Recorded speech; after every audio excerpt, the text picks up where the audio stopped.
病人情况怎么样？颈静脉怒张，面色发黑，血压掉得很快。夹层破了，紧急建立体外循环，给肝素，必须在5分钟之内建立体外循环。股动脉插管，提刀，否则病人的脑部会出现不可逆转的损伤。电锯，扩胸器。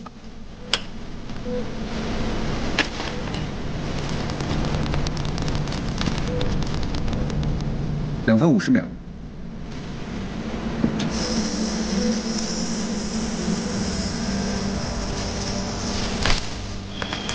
压出血，吸引器，回收血液，血压下降，找到出血点。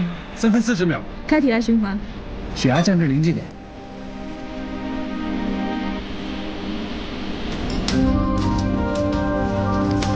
4分01秒。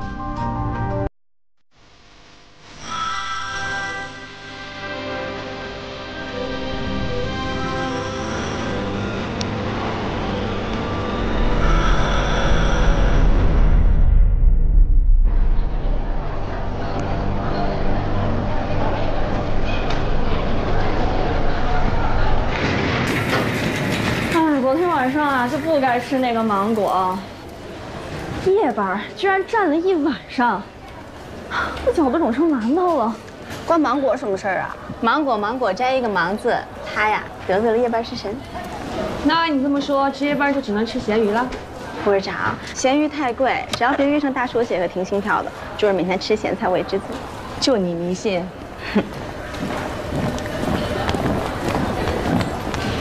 副市长，你说他能坚持多久啊？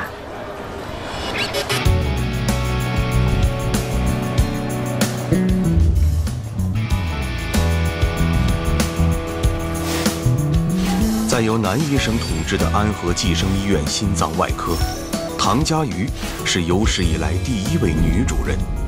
自她空降以来，院内便议论纷纷，什么闲言碎语都有。不仅如此，分给她的4名下属，也都是心外科的麻烦人物。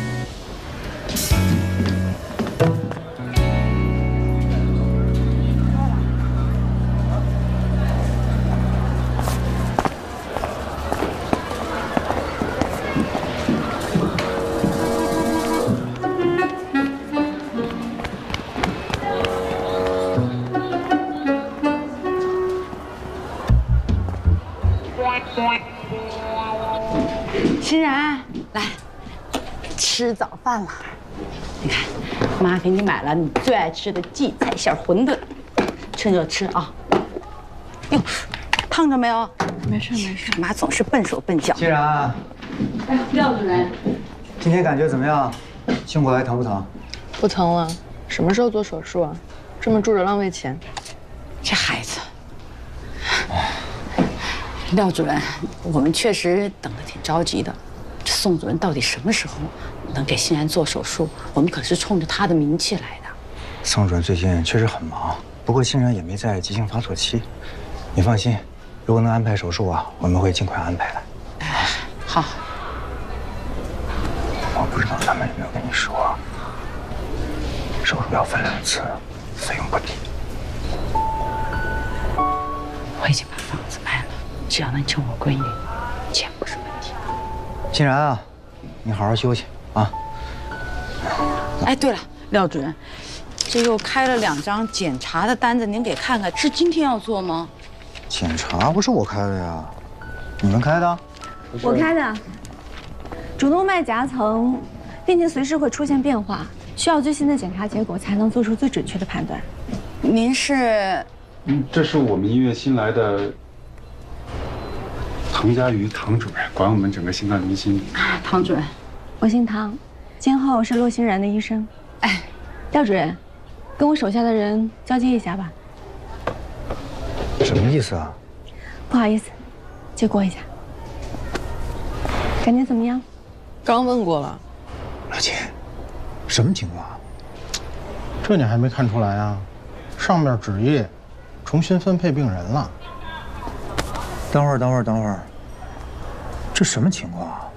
病人是冲着宋主任来的，你这样合适吗？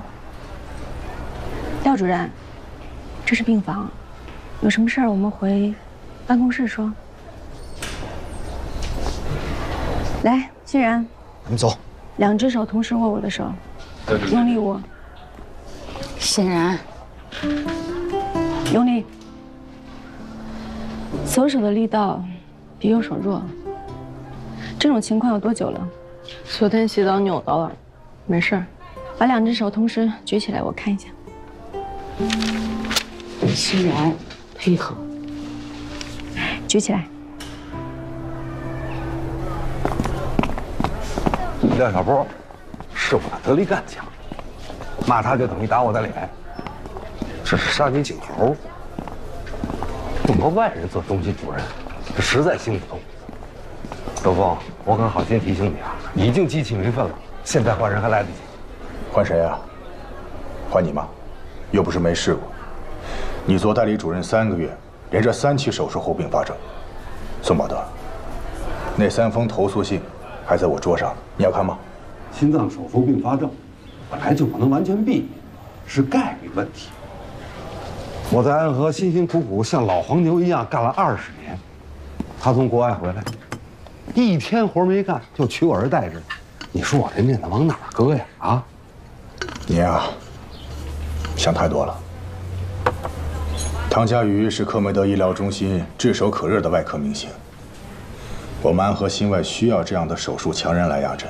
你擅长的是科研和论文，这大家都知道。还有，今天我重新分配病人，那也是为你好。骆欣然的父亲3年前马凡综合征猝死，那是遗传病，现在轮到他女儿。还有记者要报道这件事情，像这种容易引发社会热议的病案，万一你失手了，对你的损害不更大吗？再说，你做的还少吗？你看看你给他找的那4个手下，哪个是省油的灯？她是我前女友的事儿，你也敢编？行了，别狡辩了。我和她的关系，我跟院长已经汇报了，医务处也有备案，所以，我丑话说在前头，如果有人在背后搞小动作，我绝对不会袖手旁观。那既然如此，您就先看看这份东西，然后再决定要不要袖手旁观。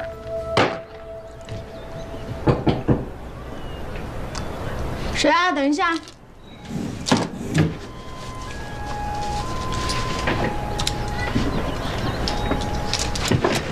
进来吧。唐主任。啊。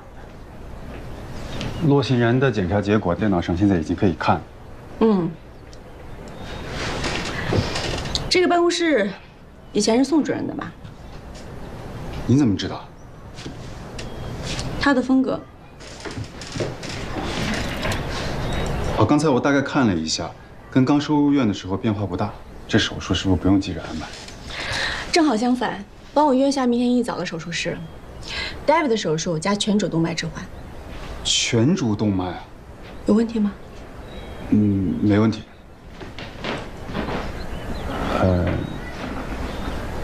没事，我先走了啊。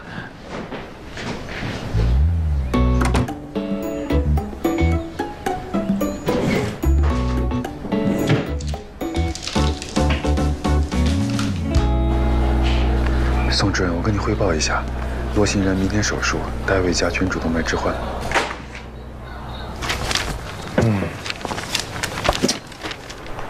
你说我们安和医院怎么堕落成今天这个样子？什么意思啊？副院长的前女友堂而皇之的成了心脏中心的头。哎，你说这院长和医务处也不管管，是不是没王法了呢？谁说不是呢？啊，不过那个前女友吧，那毕竟是个过去式。也许现在唐主任和刘院是清白的。你到底站哪边啊？老穆，这有什么站不站边的？我只是发表一下个人想法，最终我还是跟大家站在一起嘛。哎，行，你坐，来。哎，这女的来路不简单啊，不到40岁就混到这么个位子上。要说这事儿没猫腻，我还真不太相信。你说说，这要是个女院长该多好，我也不至于这么一大把年纪了，还是个副主任医师。老秦，这事儿你就别多想了。有女院长也不会给你升职的。就是，我看不降职就不错了。为什么呀？我女人缘很好的呀，不信问我前妻。哪任前妻啊？哎，不带损人的啊。龙龙的意思是什么呢？是问让你净身出户那个，还是和你打到派出所那个？还是卖车那个？对对对，卖车那个。这，老齐，毕竟你的前妻有点多嘛。各位老师，唐主任让我通知大家明天手术，David加全主动脉置换。这女的是不是疯了呀？哎，这国内也没几个人能做这样的手术。对呀，当时我都惊呆了。就这种传说中的术士，就在网上的视频里见过那么几个而已。我看他这是有点故意卖弄的。你们看着，这手术未必做得成。别忘了，宋宝德手里还有个杀手锏呢。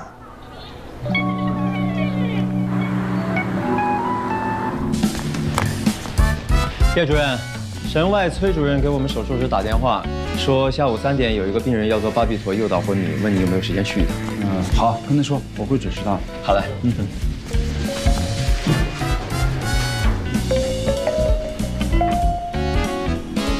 喂，刘芳，你找我？你小子找我，肯定没什么好事。来一鸣，来。刘副院长，找我什么事儿？哟，赶紧些忙，给你加餐补一补。你要是把食堂的小炒拿来，你说这话我还信啊。但是这可是院门口的葱烧海参，肯定有事儿。说吧，什么事儿？你要是个女的，我一定娶你。心脏中心新来的唐主任，啊，就是你那前女友，全院人都知道了，怎么了？你看这个，他手下4个男医生齐刷刷写了专组报告，都不要跟他一个组。这心脏外科啊，最看重的就是团队合作。他们这是要釜底抽薪。现在他在心外啊，就是个光杆司令。我想他在手术室里，至少有一个靠得住的盟友。我呀，刘峰，你也知道，我这人啊，我不愿意掺和院里乱七八糟的事儿。什么乱七八糟的？这是雪中送炭。外科治病，麻醉保命。外科医生和麻醉医生本来就是背靠背作战的同袍，在手术室里给他托底，有谁比你更合适？我不行，我不行，我不行。转组申请的事儿，刘峰怎么说？哼，够他头大一阵子了。不过，那骆欣然的手术得我来做。上次那3例并发症，告诉咱们都灰溜溜的。这次啊，借着记者来采访，好好宣传宣传，咱们得扳回一局来。可那个女人有刘峰撑腰啊！我最讨厌这种靠男人上位的女人。我可是老主任的弟子，嫡传的，在这家医院，谁不给老主任点面子啊？可是老主任的性格，他能管吗？会不会管得我说了算。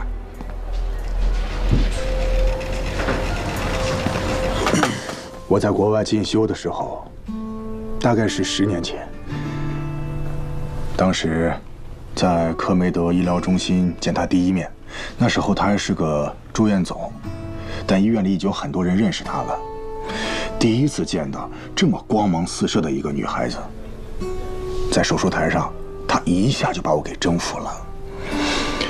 后来我回国了，冷静地想了一下，她天赋比我高，而且一心扑在手术上，这样的女孩不适合当老婆。但是这些年呢，我一直在关注她在国外的发展，看到她一步一步成为克梅德中心的外科明星，这证明我的眼光没错。而且我相信，安和心脏中心想更上一层楼，她必不可少。所以啊，为了医院的发展，你帮帮她。你跟我说了这么半天，不还是为了这事儿吗？你看啊，你的故事呢，我也听完了，这饭呢，我也没动。我呀，一会儿还要去一趟神外那边，我这先走了。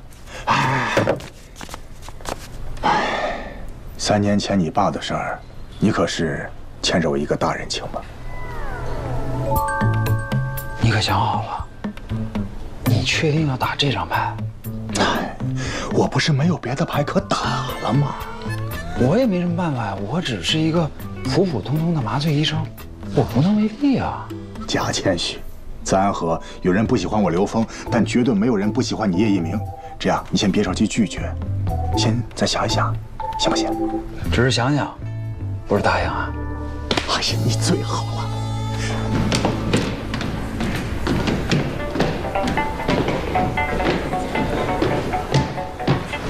老主任，找我有事儿？我听说咱们心脏中心要做一台全主动脉置换手术。啊。骆欣然的手术取消了。我说什么来着？别小看宋宝德这老小子的能力。江百丽，23周的手术同意书签了吗？该通知术前宣教，计时计水了。副市长，刚通知那手术取消了。取消了？明天早上手术，大家都知道吧？知道。明天是个大手术，耗时长，需要体力。今天晚上都别熬夜啊！啊，你也早休息，唐主任。那明天手术时间。明天见。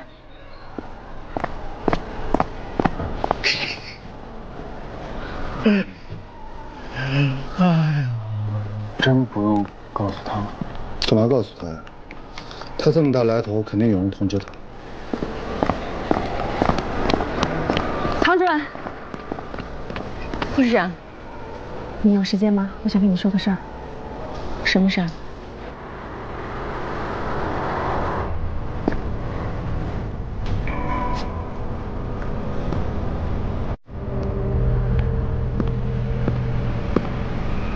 是你啊，刘峰，你有什么要跟我说的吗？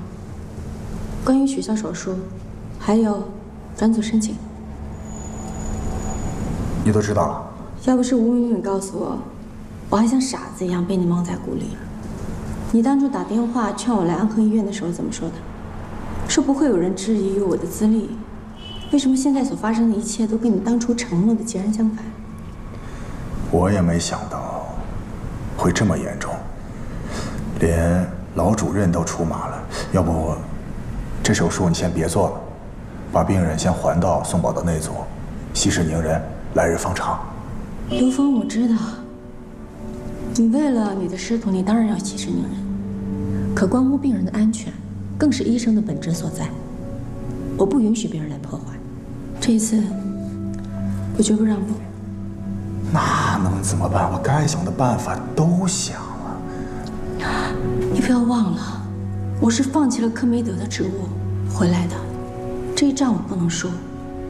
我需要你帮我。说吧，只要在我职权范围之内。进行一次全科病案讨论，我跟宋宝德分别说出自己对于这个病例治疗的手段，让患方自己选。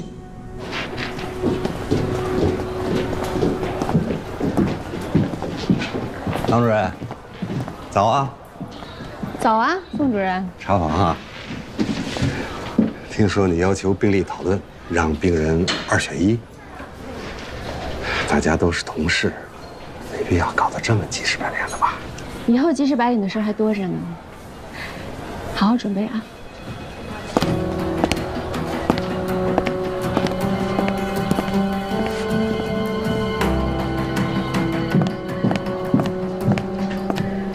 哎呀，主任，听说手术取消了。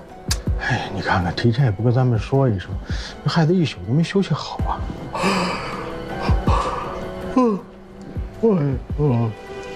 你们的转组申请我已经收到了，只是可惜，医院有它的规章制度，这事儿由不得你们，你们谁都别想。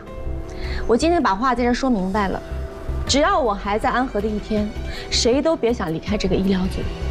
你们现在不接受我，无非是因为我是新来的，我是个女的，还有，因为宋宝德不喜欢我。但我可以保证，等我开始正式工作的时候，你们会有更多的理由不喜欢我。等一会儿病例讨论，谁都别给我迟到。嘿，这什么意思？你老招惹他干嘛呢？你就好好上班下班不好吗？报告一审，报告一照。 23朝确诊马凡6年，主动脉 A 型夹层，全主动脉扩张，来做预防性手术。手术分2次，一期先做主动脉根部替换，置换主动脉瓣，同时替换主动脉弓。2期再做胸腹主动脉替换。这样呢，每次的手术时间短，对病人更安全。现在病人没有疼痛症状。 所以呢，我建议让病人先住几天院，把身体调到最佳状态。我说完了。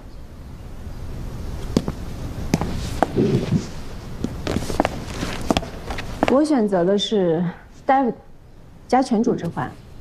病人洛欣然虽然主动脉瓣有病变，但没有到了非换不可的程度。如果换瓣，他将终身服用抗凝药，对病人将来的生活有一定的影响。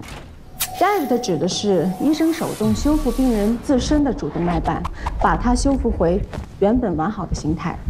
换瓣跟修瓣的区别怎么说呢？就好比你给一个人一把螺丝刀，他可以把旧的门换成新的门，但是只有手艺高超的工匠，才能把一扇旧门修得像新门一样，然后再一次性换掉整个主动脉，因为没有必要分2次手术。 病人年轻体健，完全可以耐受全主动脉置换术，而且1次手术更适合他。最重要的是，可以节省手术费。我已经把房子卖了，只要能救我闺女，钱不是问题。鉴于病人近1年内他的病情发展非常迅速，近2天左右手无法举到同等高度，双手用力不均等症状，我认为他需要尽快手术。 全主置换是心外最难做的手术，国内能做这样手术的医生也屈指可数。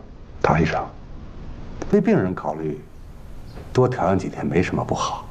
再说了，病人没有胸疼症状，干嘛着急做手术啊？主动脉夹层是个不定时炸弹，随时可能破裂。一旦破裂，病人会有生命危险。宋主任，没人有100%把握它不会破吧？100%把握没有。 不过我愿意做全主动脉置换。欣然，妈，我要唐医生做主导。咱们再商量商量，好不好？刚医生都说了，现在不尽快做手术，夹层破裂有生命危险。我不想像爸爸一样。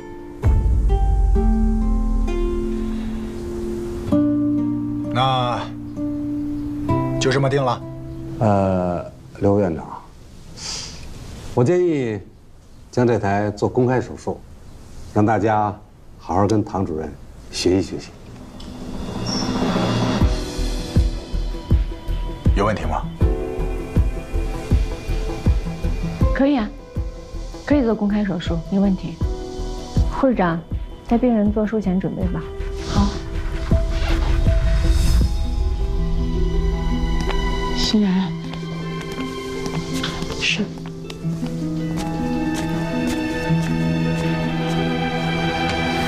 手术风险跟术后并发症我已经说得很清楚了，如果没有异议的话，就请在那儿签字。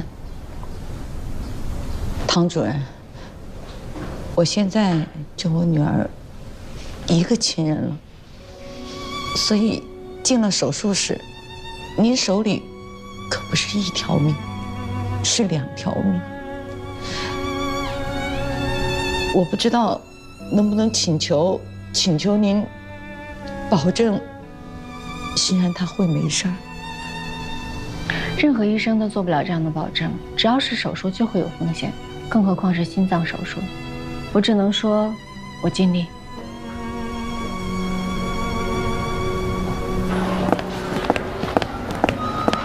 唐主任，叶主任，有什么问题吗？家属对病人的情况很担心，您能不能稍微的跟他们详细的讲一下？ 这个手术得10几个小时，他们在外头实在太煎熬了。如果让他完全理解这台手术，需要读8年的医学院，和做10年以上的心外科大夫，所以我有必要费这口舌吗？我不是这个意思，我就是说，我知道你的意思，你是替病人家属考虑，但是我不是那种说话亲切、做事面面俱到的医生，我是另外一种，让病人活下去的那种。在手术台上，最大程度地展示我的专业性，救病人的命才是对他们负责，其他的我没有心情顾及。如果没有其他事儿，我去准备手术。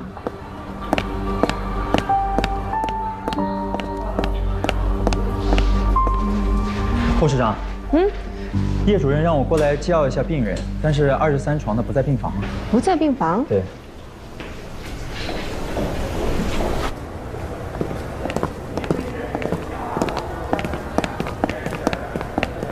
陆欣然，你怎么在这儿啊？你坐下。你不是应该在手术室吗？我选你当主刀医生，作为回报，你答应我个事儿吧。什么事儿？要是我治疗效果不好，术后并发症，你就别救我。我知道你在跟那个老头医生竞争，所以你要是不答应我，我就不做手术。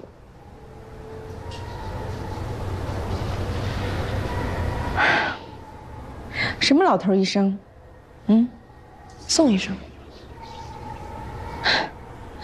你说这句话，我真希望他本人能在这儿听见。所以你能答应我吗？陆欣然，我相信你自己应该很清楚，就算现在我答应你，但是进了手术室，我该怎么做还是会怎么做。那个时候你已经打了麻醉，什么都不知道了。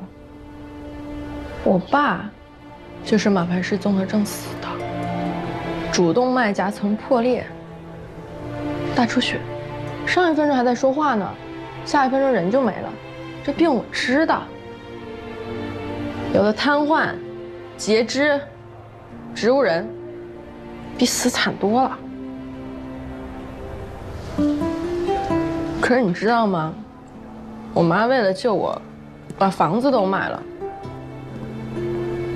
原来我爸可疼她了，可是现在，他什么都得操心。我真的不想给他添负担了。死在手术台上也不错啊。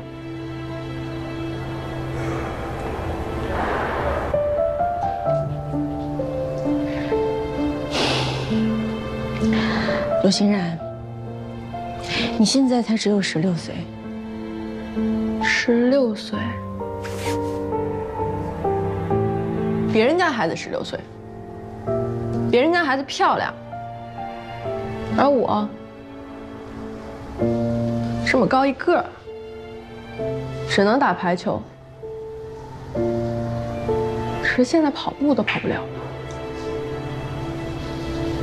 不如有尊严的去死，你说是吧？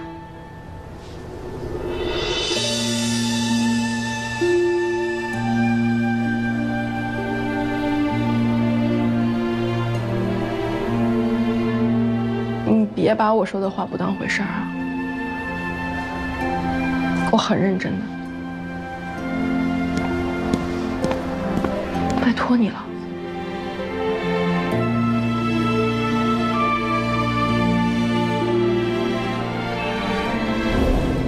别害怕，今年多大了？16岁。行，睡一觉就好了。可以给药了，肌松药10毫克，安定10毫克。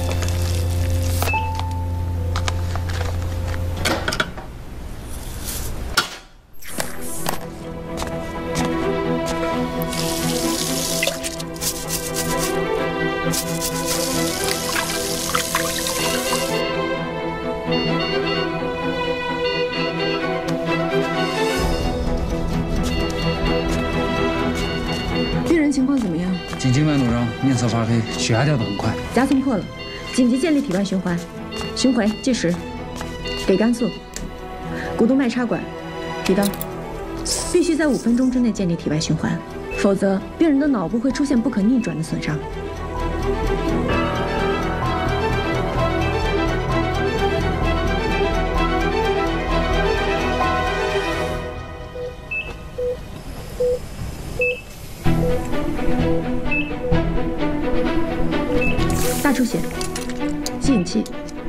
回收血液。2分40秒。找到出血点了，清理它。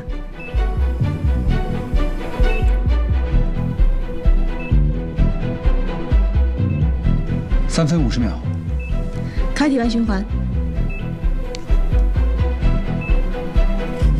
转机。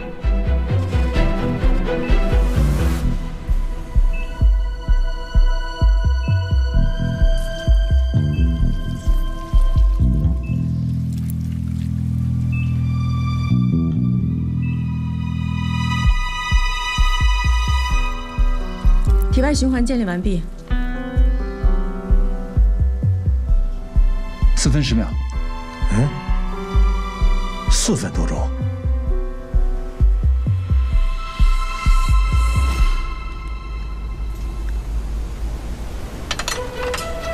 我真的不想给他添负担了，死在手术台上也不错啊。开始手术吧。麻醉，今天一定要注意病人的脑保护，注意术后并发症。明白。组织钳。丁旺。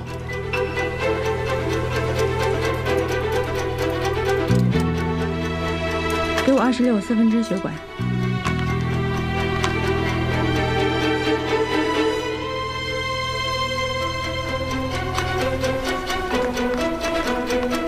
来，缝合。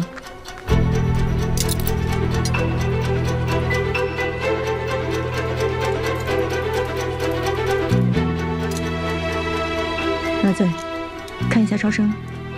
反流量1.8。1.8，没问题。这么小的反流量可以正常生活，算是很理想的结果。这么高一个，只能打排球。可是现在跑步都跑不了了。有反流就不能跑步了。唐主任，你说什么？已经不能打球了，必须把跑步保住。我要2次休办，尽量减少反流。不，刚才休办的时候，他病变的情况比术前 CT 上显示的要大，而且现在已经没有下针的地方了。再说了，病人现在没有办法再耐受体外循环了。对呀，这么大的手术，这个效果就不错了。咱别精益求精了，行不行？是啊，我赞同老秦的说法。你们别说啊，主刀医生在想办法呢。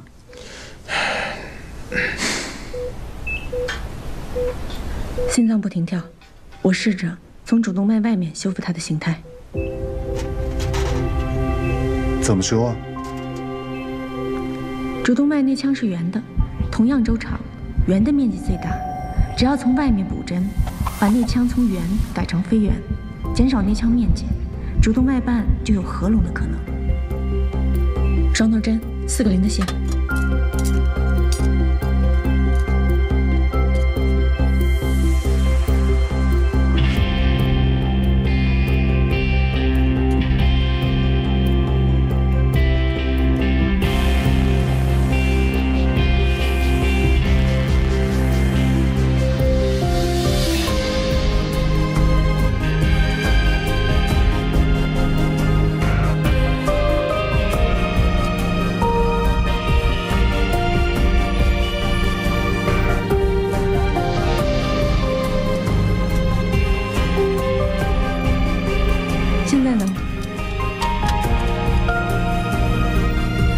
几乎严丝合缝，0.2反流。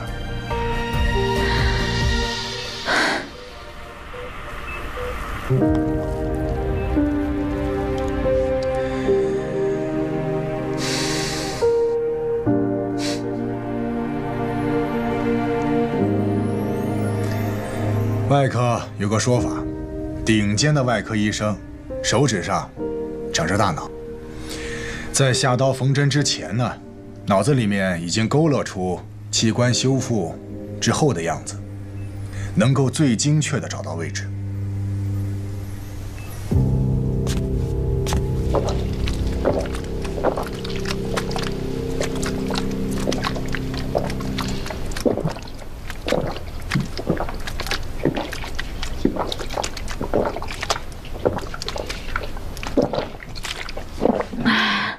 主任，显得还不错。嗯。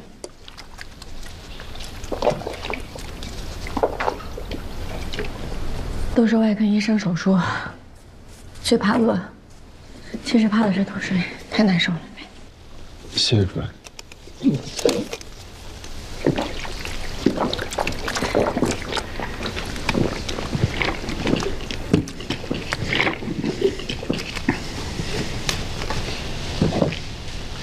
主任，我能问你个问题吗？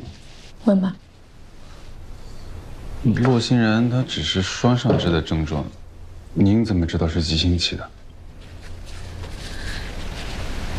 坐啊。病人发生任何异常都是身体发出的求救信号。我看了洛欣然确诊之后所有的病例，他的病情进程非常特殊，不是持续恶化，而是在某几个点突然间恶化。而且他年纪这么轻，居然已经发展成全主动脉扩张了。我猜，他现在手部的症状应该是又一轮恶化的开始，而且会有极少的病人会像他一样经历无痛型急性期。所以你才坚持要尽快做手术，对吗？主动脉无小事，虽然我不能100%确定，但我不敢冒这个险。主任，我想跟您道个歉。昨天其实是我跟宋主任说的，才导致了手术被停。我就差点害死了病人。因为你不知道他是急性期发作。我想着，就是您刚来医院嘛，你就是想急着证明一下自己。但今天在手术室，我才知道您真的是挺厉害的。将来有机会可以教你。谢谢主任。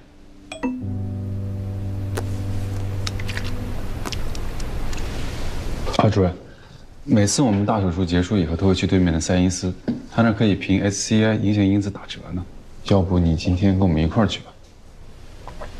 我不去了，一会儿我还有事儿。唐主任好。唐主任。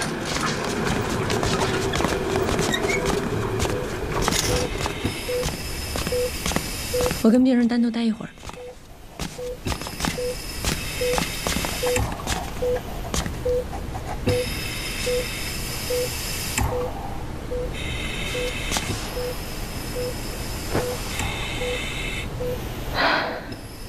手术很成功，但是术后恢复有几大难关，关关难过。如果没有顽强的求生欲望，很可能闯不过去。那我这么漂亮的手术就白做了。所以我来是要告诉你一个秘密。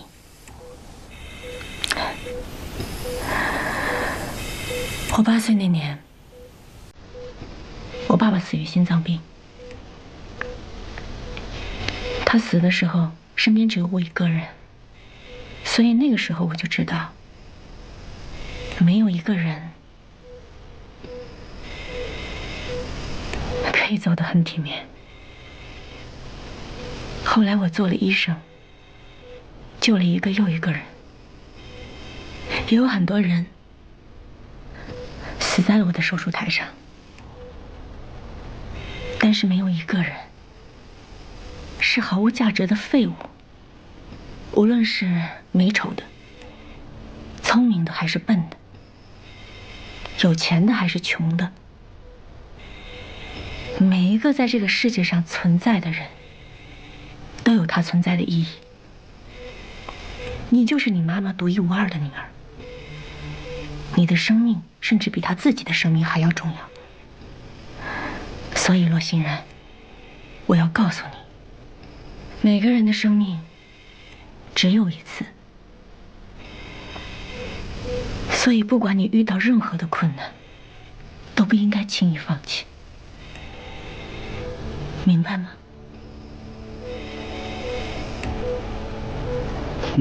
谢谢。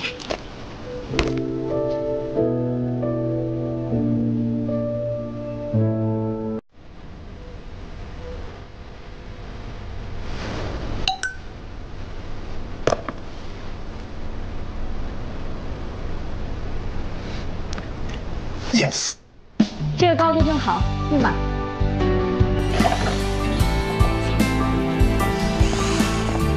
护士长，主任，在换牌子啊？是啊，按刘副院长的指示，你的医疗组今天正式更入您的重病组了。对了，刘副院长在办公室等您呢。哦，知道了。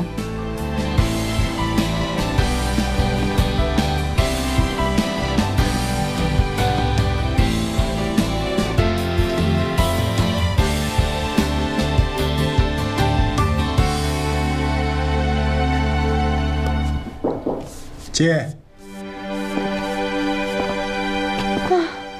呀，宋宝德把他那些装样子的书终于搬走了。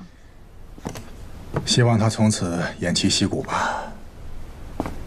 你找我什么事儿？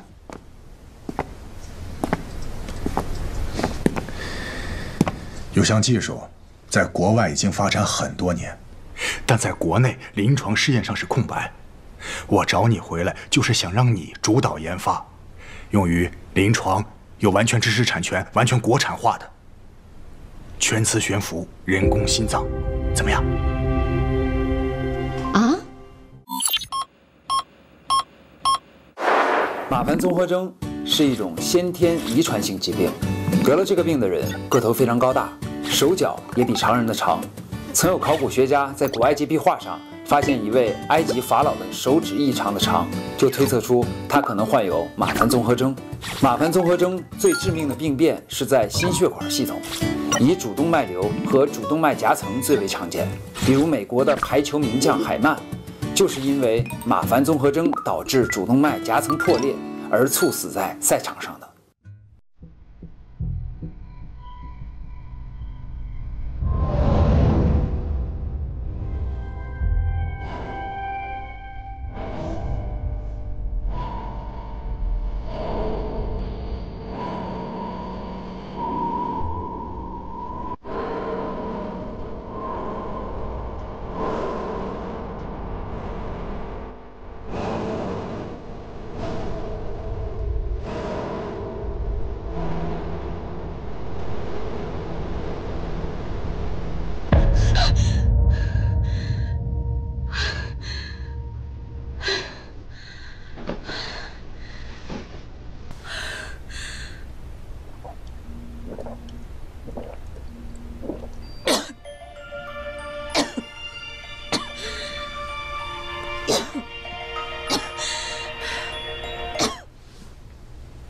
喂，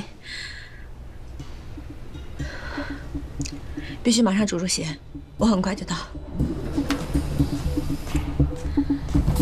情况怎么样？唐主任，这还没开胸呢。还没开胸？电话里秦大中不是说大出血吗？主任，这个病人情况还比较稳定，就是一个急诊夹层，可能是120那边搞错了。不好意思啊，麻烦你白跑一趟。来都来了，我上台搭把手吧。CT 给我看。不用，哎呀，我也不是很累，就是昨天值了一个20线的夜班，哎，怎么着也是睡了会儿，也不是太困。你还是要上？哎呦，那既然这样的话，主任做这台手术肯定做得更稳，那就麻烦你啊。那我下班回家了。你先别走，秦大中。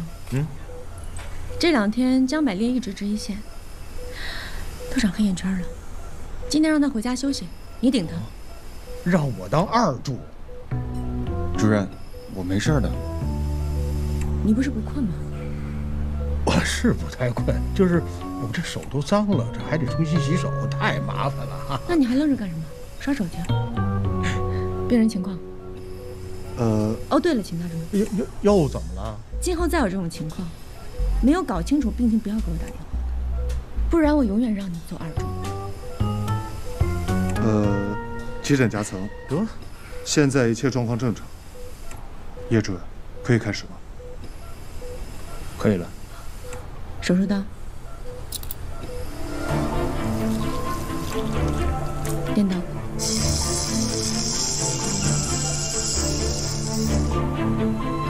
给我个镊子。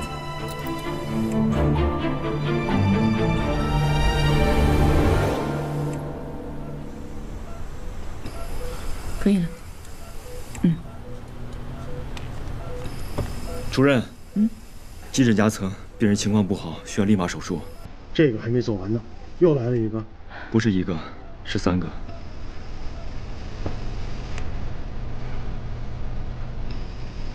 危重症患者，你120急救车直接给重病组打电话要救急诊，这符合规定啊？谁让他叫重病组的？放心吧，一点毛病都挑不出来啊！就这样，就这样。我听说了啊，重病组一早上接了4个急诊夹层，忙得手忙脚乱的。谁让他爱做夹层？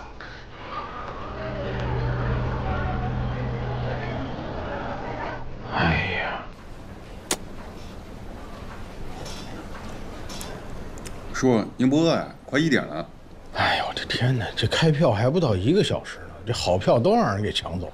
什么票啊？球票呗。还想今天能早点下来，说不定能抢着好球票。谁想到唐家瑜突然发飙，做了回2注不中，简直丢脸丢到姥姥家去了。哎，龙哥、白哥，怎么样？你们顺利吗？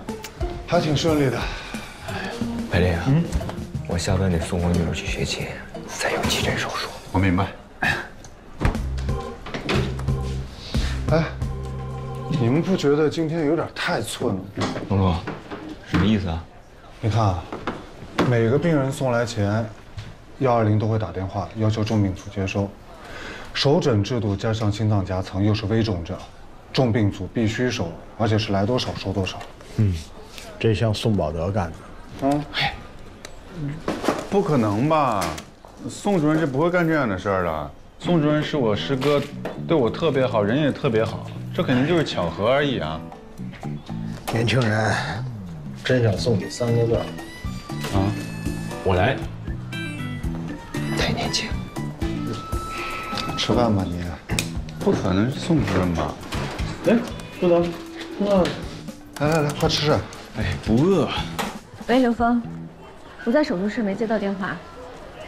你要请我吃饭？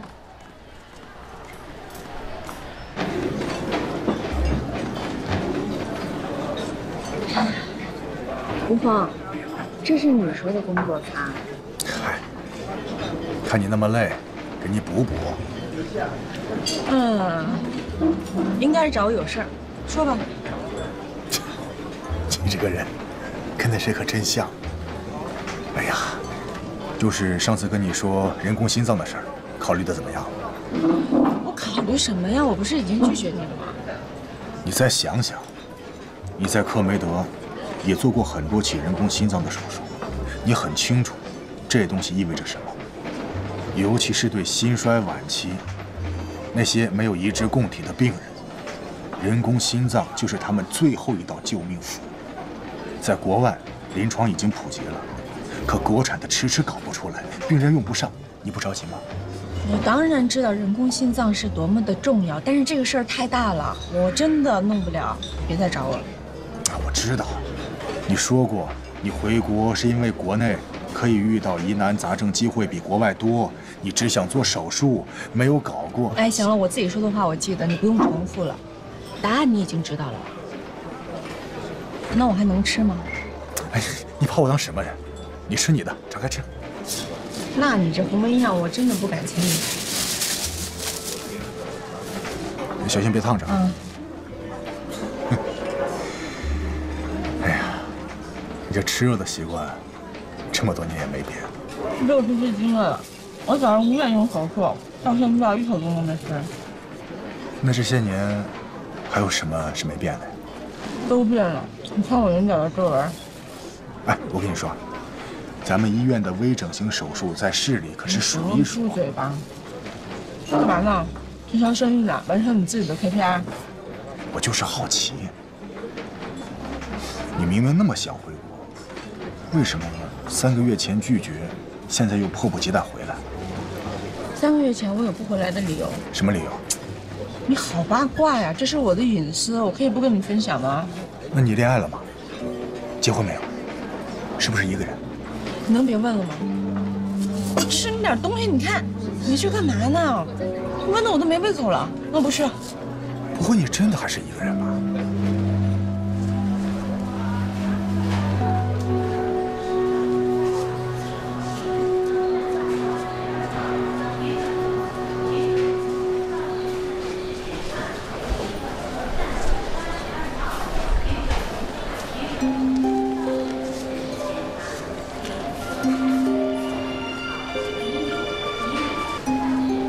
喂，好，我马上过来。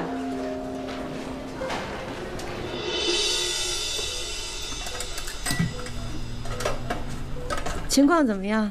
主任，唐主任，这是台急诊，我会尽快准备好的。这台手术是我们叶主任主麻，他一会儿就到。好，知道了。江百烈，CT 还有检查结果。患者郑美棠，女，68岁，因车祸入院，神志还算清晰。她自述胸痛、呼吸不畅。从 CT 检查发现，主动脉撕裂造成了夹层，其他的检查结果我们还在等。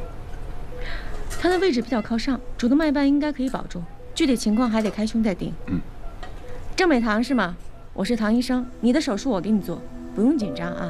唐医生，我丈夫他怎么样了？开车的就是她丈夫，颅脑外伤，现在还在省外抢救呢。哦，是这样的，你丈夫现在在神经外科，等一会儿你手术完醒过来，他有什么情况告诉你，好吧？都是我不好，今天他人不舒服，我还让他开车，他早上就说头痛的厉害。出事前他头疼啊，他这几天心口闷，脚上还长了个白斑，也说痛。脚上长了白斑啊！麻醉来的比外科还晚啊！啊，不好意思啊，刚才有点事儿不在科里。郑奶奶，我们开始做麻醉了啊，睡一觉就好了。你等一下，我还有话说。唐医生，替我去看看我丈夫，我不知道他怎么样了，我不能让他一个人啊。你不用担心，先麻醉好吧，其他交给我们。你放心吧，有什么事儿神外那边会通知我们的。现在开始麻醉了啊，放松。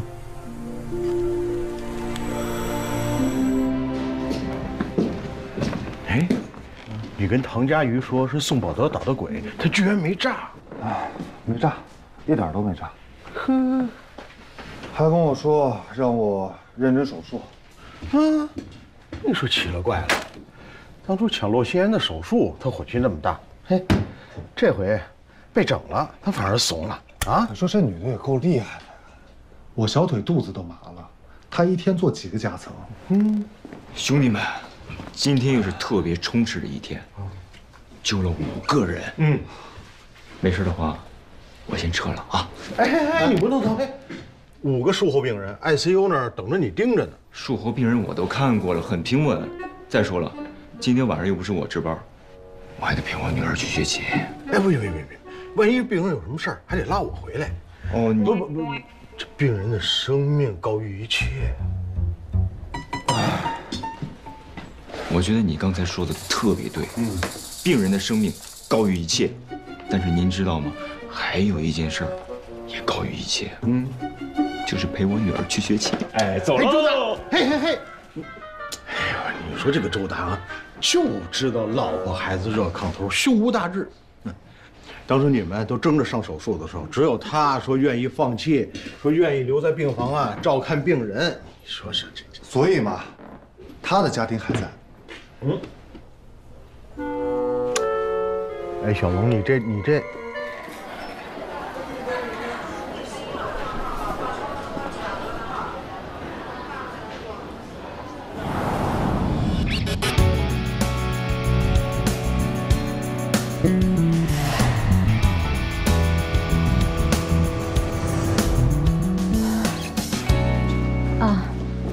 你们好，我自我介绍一下，我是心外的唐佳瑜。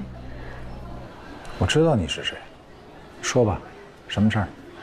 那我直说了，于江平，因为车祸在神外抢救，据说现在已经脱离危险，转回病房了。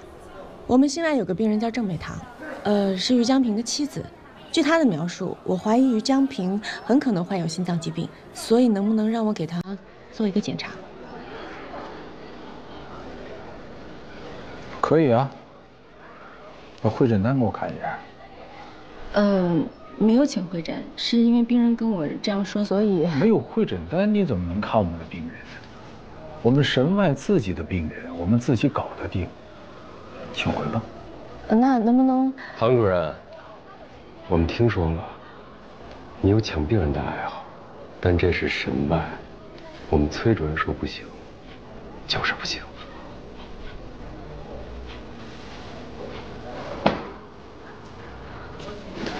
让一下，走吧。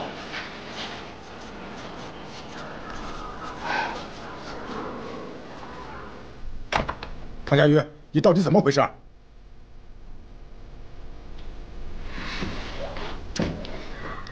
静脉曲张的袜子，不用那么紧张。行了，什么事儿啊？你说你吃饭的时候精神还挺正常，几个小时怎么脑子就短路了呢？这话应该我问你啊，你怎么这突然之间发这无名火啊？那不是被你气的吗？崔志强给我打电话说你到神外去抢病人，怎么，在自己的科室树敌还不够，还跨学科得罪人呢？我就知道，薯条三兄弟就是喜欢告状。薯条三兄弟，人家是神外3剑客，都是医院响当当的大神级人物。我跟你说，以后除非神外请会诊，否则你不要再管，听到了吗？听到了。真的，你别骗我。我从来不骗人。佳瑜啊，与其到处捅娄子，还不如去研究人工心脏。我说你是不是跟人工心脏磕上了？我都跟你说我不感兴趣，你赶紧去开会吧，好吗？还啰嗦是吧？你脱袜子了？记住了，千万别惹祸。对啊，在手术室我看他没反应啊，我以为他不在意呢，没想到他真去了。他这次回来，感觉性格越来越乖。你说，当年那个绯闻的事儿，给他造成了很大的伤害。这一次又见我，感觉是过不去。怎么不可能？我今天跟他吃饭，就问了几个简单的问题。有没有恋爱？是不是一个人？他一下就不好了。我觉得这些年，8成他还是单身。唐主任还单身？肯定是。行了，我要去开会了。你帮我去趟神外，他如果要惹事的话，你跟老崔熟，你帮我拉拉架。千万不能让他知道是我让你帮他，他那自尊心呢，知道了反而会不好。好，我正好要去神外做一个巴比妥诱导昏迷的病人，交给我吧啊！等这个病人啊脑水肿缓解了再唤醒他，主要是注意护理方面，防止肺部的感染、褥疮。我就是怕这水肿消不下去啊，毕竟病人的基础情况太差了。先这样吧，回去吧。哎，老崔，我还没说完呢。你说，加强护理，防止肺部感染、褥疮。你这是怎么回事啊？你刚才不都说过了吗？都。啊，我说过了是吧？啊，那说过了，那就没事了。你去吧你。怎么回事啊？今天。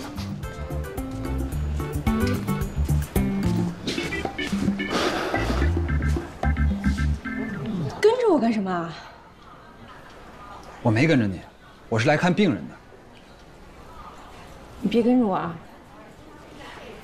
唐主任，于江平在特5间，那间。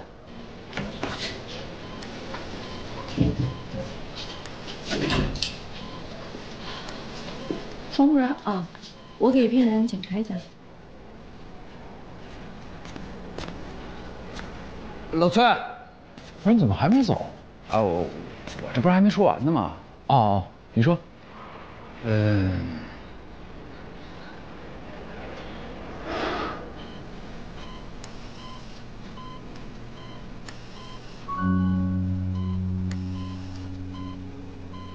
我是想问问你啊，有没有什么关于帕金森的这个新临床实验？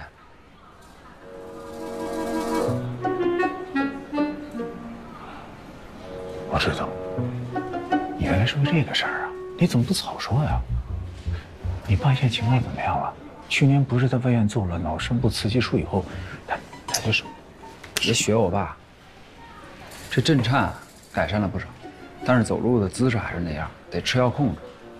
你放心，只要咱们医院有新的临床实验，我绝对第一时间告诉你。谁让咱们俩是哥们儿，对不对？还有，这事除了你和我，医院还有别人知道吗？除了我们家里人，就你和刘峰了。我感动了，你把我当成你的家里人。你放心，我这人历来是守口如瓶，我这嘴。崔主任。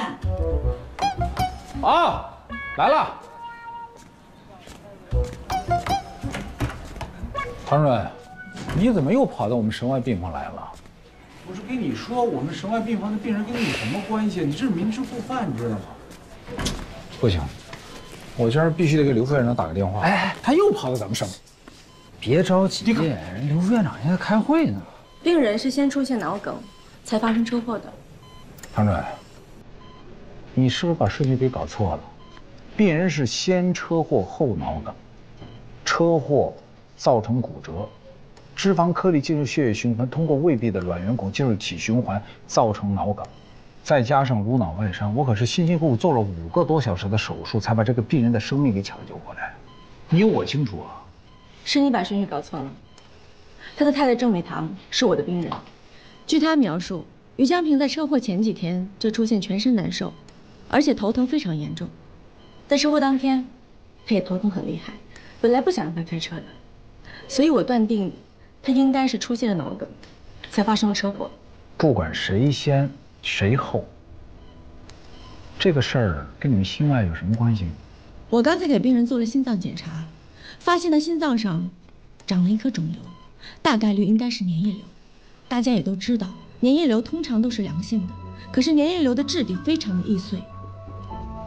病人每次心脏的跳动都会导致粘液瘤的碎片脱落，脱落下来的是硫酸，跟着血液进入体循环，走到身体的任何一个部分，造成堵塞。所以我认为，现在粘液瘤的碎片堵在脑部，造成他的脑梗，所以是先脑梗，后车祸。唐主任，这是你的猜测而已啊。可以跟你打赌啊，谁赌输了，请对方科室的人喝咖啡。他可跟我打赌。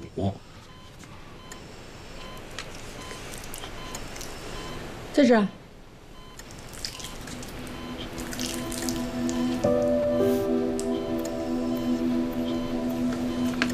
真的是就是粘液瘤吗？看见了吧？粘液瘤随时可能再次化成硫酸，如果2次脑梗塞，病人的存活率就不乐观了。按理来讲，必须尽快手术，但是他刚刚做完颅脑手术，没有办法耐受我们心外必须要上的体外循环，所以他现在的病情是需要尽快手术。可是他的身体不可能尽快手术。你们有什么好的办法吗？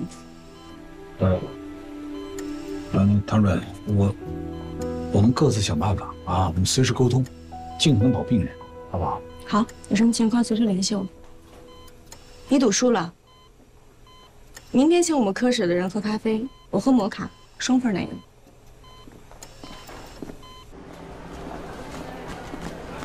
没照 B 超之前，你怎么能确定是粘液瘤啊？很简单啊，我之前都遇到过这样的病例，先是手指出现白斑，后来发生脑梗，可是那个病人没有抢救过来，最终死了。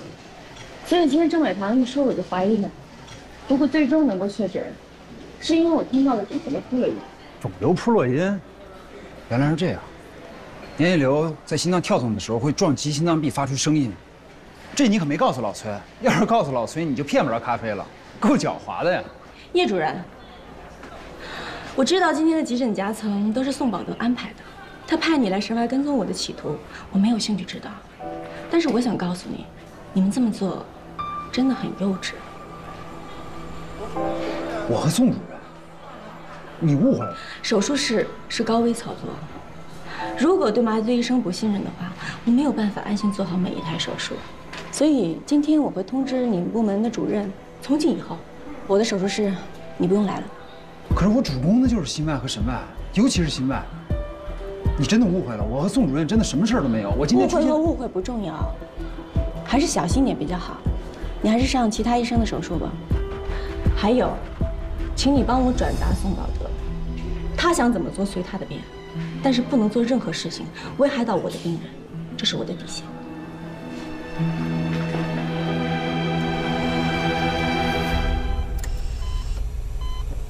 你醒了？医生，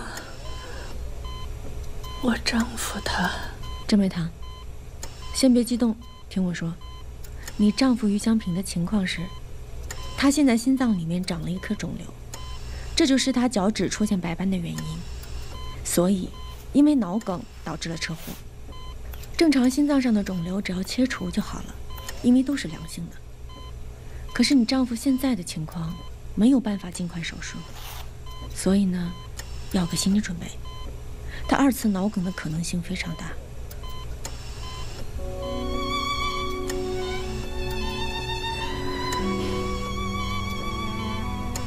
医生啊，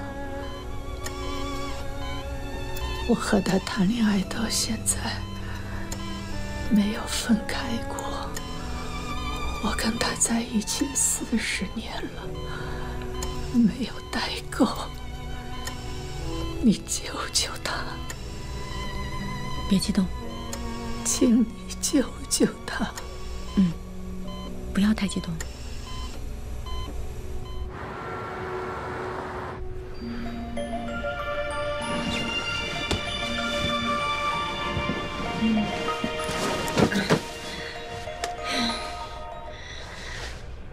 喂，喂，主任，你快回来吧。又是夹层吗？不是，是外伤。120打电话给值班室，要重病组接诊。主任，秦主任让你快来，说他搞不定。我知道了，马上过来。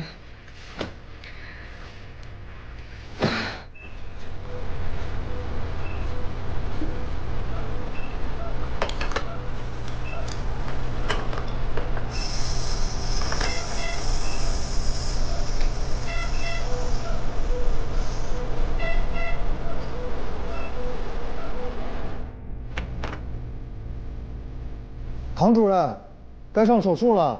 啊，知道了，你先去，我马上过来。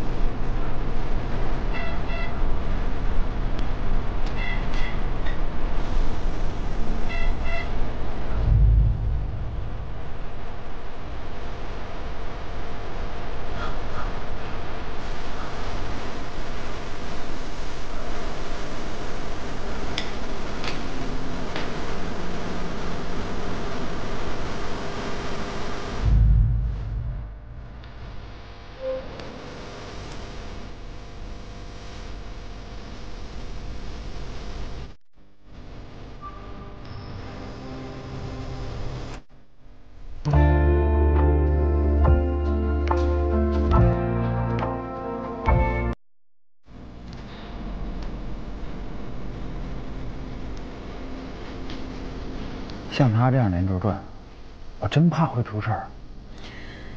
劝他好几次了，让他分病人，别的组也愿意收。不就服个软吗？这几天看起来大家也能够理解，但他就是不听，还让我不能管这事儿。他就是跟宋宝德给杠上了，非赢不可。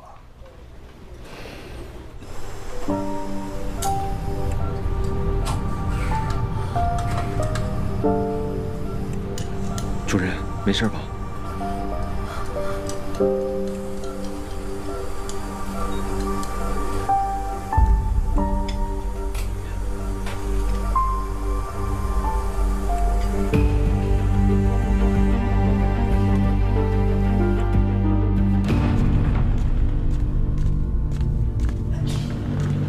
主任。哎，楼上东说下一台还是夹层，几号手术室？不用去了。怎么了？病人送来手术室的路上夹层破了，也没救过来，就差那么几步。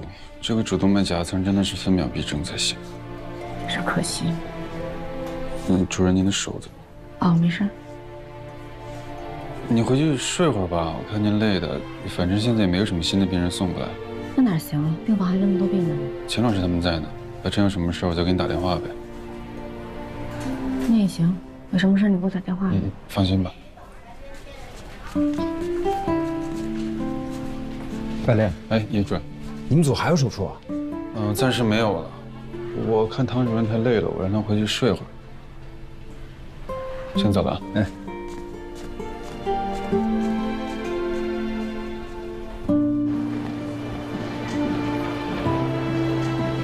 哎，小佳，哎，宋主任，到我办公室，有东西给你。哎，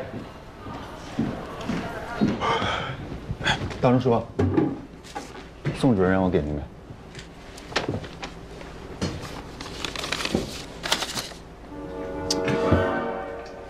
这个宋保德一点活路不给人留。没事没事。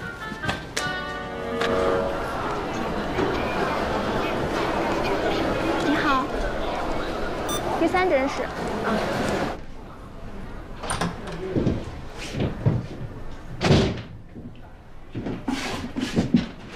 唐佳宇，真的是你？我看挂号系统，我还以为是同名的病人呢。怎么来疼痛门诊了？坐吧。我来看手。手怎么了？应该是腱鞘炎吧，有点压痛，行动不便。给我打一针封闭吧。打封闭？看看。疼吗？疼。动动。最大啊！你这个过度劳损造成的，热敷少用手，不用打封闭，过一段时间就好了。不行，我今天还有手术，我必须保持手的灵活，必须要打封闭。唐主任，外科医生的手，对外科医生意味着什么？我想不用我说，你应该也很清楚吧。就是为了跟宋保德赌气，拿自己的手冒险，值得吗？你不会以为我这么做是为了跟宋保德赌气吧？不然呢？我想不到其他原因。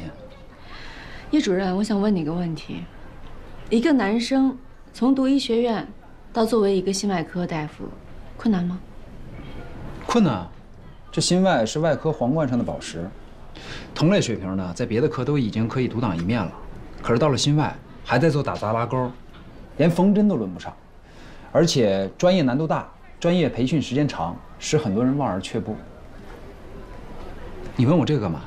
一个男生都这么困难，如果你是一个女生的话，那这个困难的指数是不是应该乘以2倍？不对，应该是3倍。所以这已经不是我第一次被排挤了。宋保德这么做，不过是这么多年我遇到很多类似的事情重演而已。在科梅德实习的时候，所有人都认为我一定会换专业，连跟大家拉个钩都需要挤破头去争取。可是10年以后，我是那儿最出色的外科医生之一。这些不是靠赌气争来的。宋保德现在排挤我，我觉得倒是给了我一个机会，甚至是一个展示我自己的舞台。让安和医院所有质疑我的人能够清楚地看到，我非常能胜任这个职务，而且我可以做得更好。宋保德要的是输赢，而我要的是尊重。获得尊重的唯一途径就是完成手术，这是外科的生存法则。原来是这样，对不起，是我之前的想法狭隘了。你的确挺狭隘的。其实，宋保德排挤我，给我安排了这么多的手术，倒是一件好事。这样做可以加速磨合我的团队。现在我完全知道我手下的医生他们的优缺点。要不是因为最近手术太忙了，我真的应该抽出时间请他吃顿饭，谢谢他。那再给我检查一下。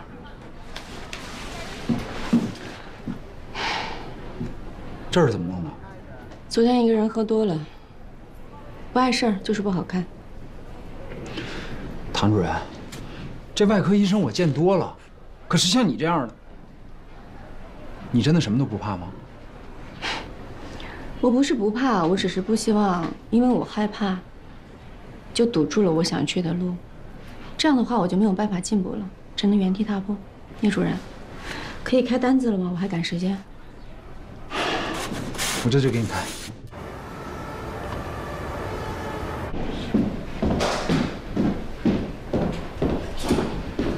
主任，哎，部长，郑木堂找回来了吗？找回来怎么样？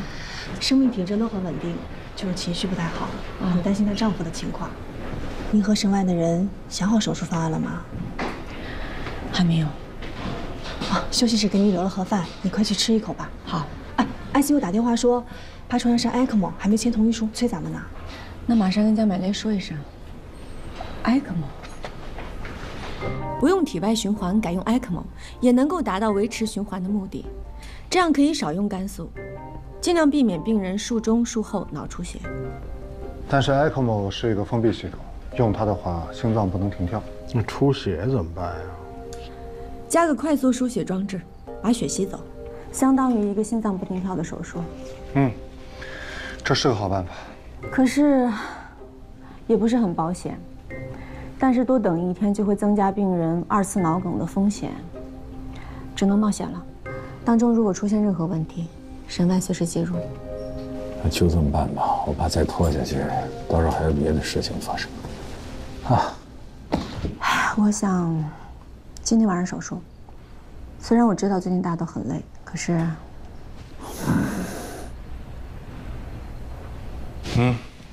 你在给谁打电话？周达。他对 ECMO 比较熟悉，比 ICU 的医生都强。喂，周达，干嘛呢？那这样吧，我去联系手术室，海雷，你去城外看一下病人。那我去给大家买咖啡吧。那个，我知道，摩卡加双份奶油，对不对？我跟你说呀，糖吃多了小心糖尿病。ECMO 联系好了。辛苦了。有别的事儿也尽管说话啊。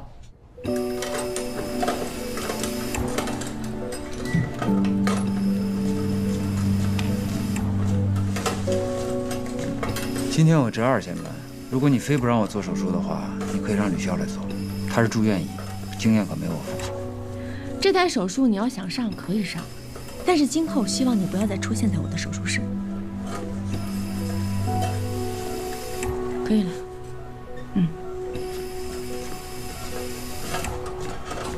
这台手术能不能成功，不在于肿瘤切除，而是在于病人术后能不能清醒。所以麻醉，帮我把病人血压维持在正常值。放心吧，交给我。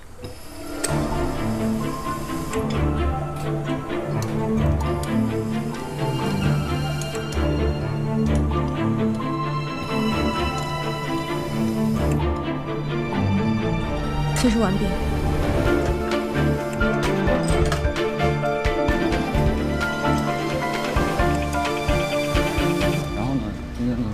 注意，然后把这个继续交给他，把新买走了。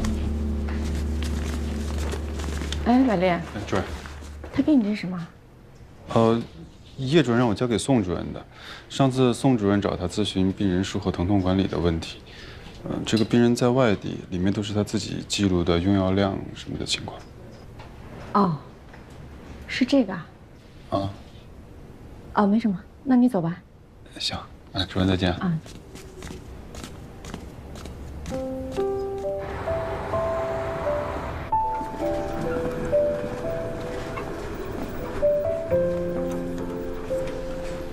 老于，没啥。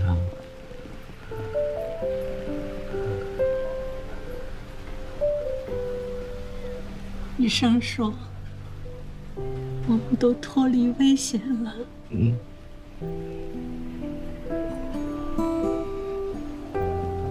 又回来了。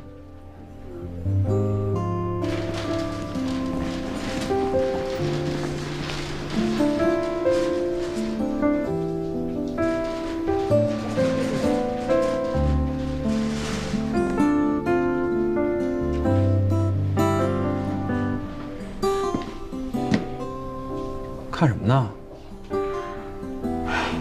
在想，为什么2个人能在一段婚姻里坚持40年，还这么恩爱，太不可思议了。 2个人呢，在一起生活了40年，并且还能在一场车祸里幸存，这简直就是奇迹了。啊，这个奇迹是我创造的。对对对，都是你。啊，对了，叶一鸣，之前我想跟你道个歉，我以为你跟宋宝德你们之间，还有，在神经外科你为什么要跟踪我？这个嘛，这个我不好讲啊。刘峰让你去的吧？你知道是刘峰让我跟着你的。当时崔振强要给刘峰打电话。别着急，刘副院长还在开会呢。你说他在开会，后来我才觉得，一定是他让你跟踪我，不然你怎么知道刘峰的行踪啊？这可不是我说的啊，是你自己分析出来的。刘峰啊，他没有恶意，他就是关心你。我知道，他是为我好，人也很好，只是有的时候做事儿，可能他觉得我这个人是需要被拯救吧，但是事实是根本不需要。行，那以后啊，我呢就不多管闲事了。我不是这个意思。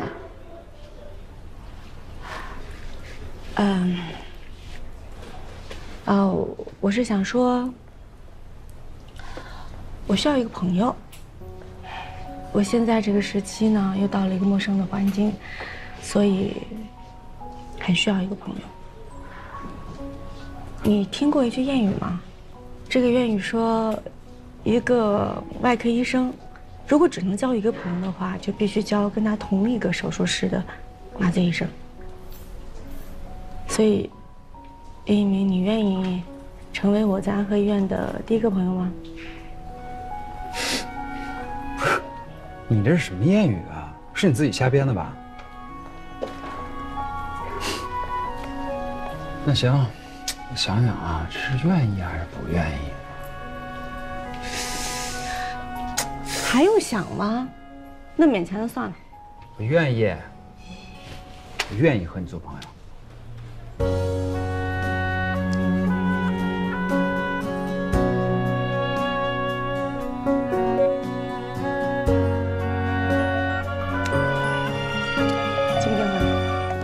喂，好的，知道了。急诊是吗？啊，行，马上过来。我这就过去陪啊。急诊夹层。新一轮又开始了。你手还行吗？好多了，我相信宋宝德坚持不了多久了。一会儿手术室见。手术室见。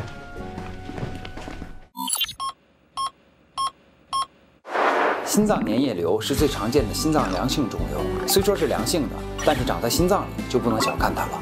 心脏粘液瘤随着心脏的收缩和舒张而活动，它的瘤体很脆，活动时容易掉下碎片，碎片随血液循环游走全身，停在哪里就造成了哪里的器官栓塞，后果十分严重。我们要大胆的创新，做出一个不是雪崩的，让他们看看吧。我一直强调，做什么都不能丢了气势。哎，你就慢点儿。感觉怎么样？我们不和他合作，只要你主导研发，工程师人选你来挑。谢谢你，我不考虑，我没兴趣。哎呦，我就奇怪了，医院全力的支持，给你最大的研发自由，去做一个跨时代的医疗器械。哎，我也奇怪了，你一个胸外的，主攻肺移植的，怎么对人工心脏那么感兴趣啊？那个，为广大患者谋取福利。那什么，院长过2年就退休了，他希望我做接班人，更进一步为患者服务，特别是研发全磁悬浮人工心脏，对医院来说是很重要的目标，只能成功不能失败。我就知道你是为你自己着想的，同时也是为了广大的患者谋取福利，这不矛盾啊。我和患者的利益本来就是一回事。国外人工心脏早就成熟了，为什么不进口？就是因为价格太高，价格高形不成市场。可是现在全国每年的心衰患者已经突破了1000万大关，只要研发出用于临床的国产人工心脏，才能把价格降下来，才能满足广大患者的需求。你搞研发根本不是我擅长的领域，你让我去，那不是浪费我时间吗？还有你说那句话，1000万患者的时间，你找别人吧啊，我不考虑。哎，你干什么呀？你松开！你是最合适的人选。你让人家看你，快点松开啊！你去做吧。你抓着我干什么呀？松开！哎，院长。刚才我在行政楼看见唐佳瑜和刘副院长公然的拉拉扯扯的。唐主任的手术技术咱都见识过了吧？人家的私事，咱不多嘴啊。但这两个不能混为一谈，技术是技术，人品是人品。一想到他是因为和刘副院长关系不清不楚才上位的，你就一点不生气啊？我气呀！一开始你们都生气，我也觉得可气，但是后来我冷静地想了想，你说气什么呢？气坏了身体是自己的，龙龙。我觉得吧啊，只要能够按时下班，按时发工资，龙龙，其他的事情咱别多管。是，说的都对。所以为了我的身体，我以后也应该少跟你说话，因为跟你越说我越气。换药去。你气什么呢？护士长，他来了，让大家准备吧。哎。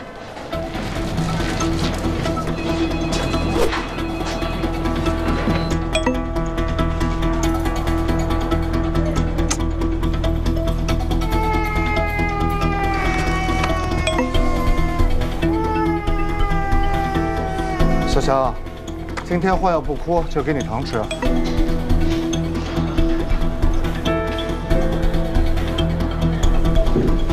哎，主任，您可算回来了。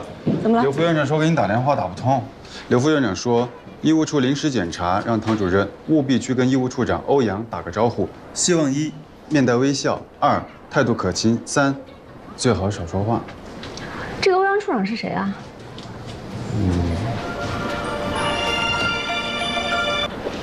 喂，今天医务处临检，你要是有时间的话呢，最好能提前去跟医务处处长欧阳认识一下。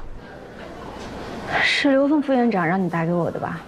不是，是我自己想告诉你。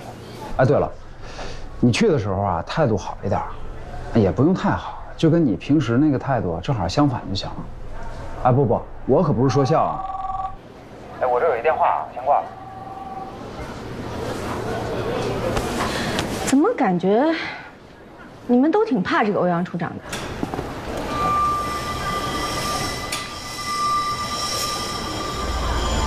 检查强群的重要意义。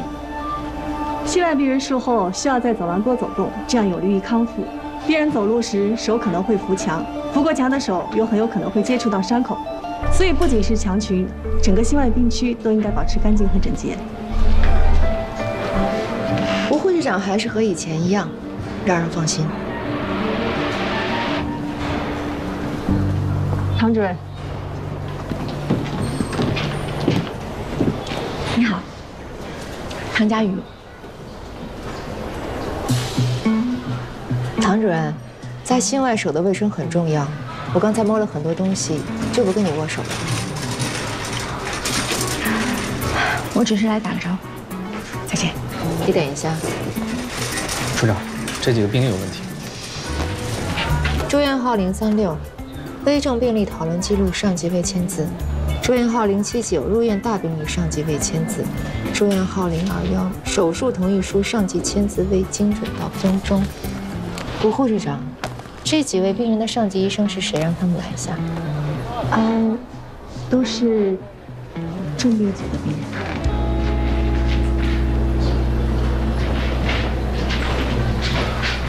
不好意思，欧阳处长，可能是最近工作太忙，我忘记签了，我马上去补签。按规定，1个月病例违规超过3次是要扣10%奖金的。扣吧，再见。还有，还有什么？听说唐主任上一份工作的薪水很高，可能不在乎这点奖金，但是作为中心的主任，我有必要提醒你，希望你今后可以以身作则，严格要求自己，为心外的人做一个表率，而不是充当反面典型。否则的话，难以服众。你说的没错，我之前的薪水底算很高，而且一定比你想象的还要高很多。我是克梅德医疗中心薪水最高的外科医生之一。既然今天说到这儿了，我就多说几句。医院用那么高的薪水请我来，用我这双手是来手术的，不是签字的。可能欧阳处长文职做了太久了，已经忘了一个医生的本质。你什么意思？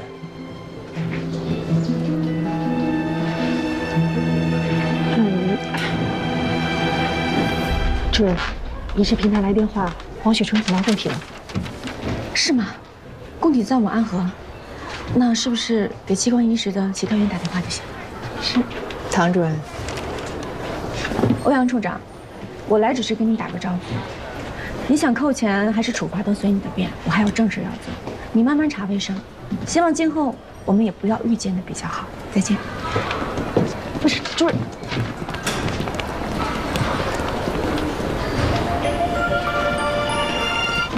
接通了。哎，你好，我是新麦唐佳瑜。啊，对，器官移植。你办公室在几层？我去找你。你转身。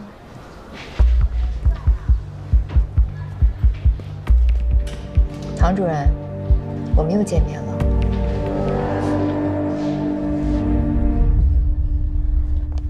唐医生，好久不见。好久不见。唐医生，哎，又见面。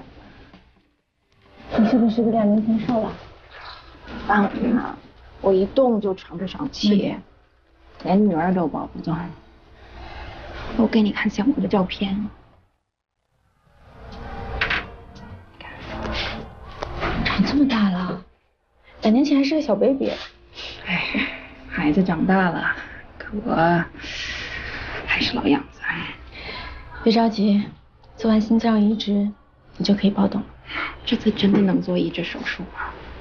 唐医生，在国外是你救了我，后来我们因为保险失效的事情回国，当时我最大的遗憾就是移植手术不能由你来做，没想到兜兜转转你回来了，还给我带了一个心脏。不是我带的，是碰巧有跟你配型成功的供体，但是能不能做成手术呢？现在还不能确定。不过现在的情况非常好，供体就在安和医院，少了运输，减少变数。唐家，给你做检查。江百烈，你陪王雪纯做术前检查的时候要寸步不离。虽然他现在情况还不错，但是心衰依然很严重。他是我的老病人，我不希望有任何问题。明白，唐主任。秦大中有话说。我能不能申请接病人去做检查？我记得你曾经跟我说过，你有副主任之称，做2周都屈才了，怎么现在愿意做陪检这种杂事儿？为患者服务，不分贵贱。主要是我对这个病例比较感兴趣。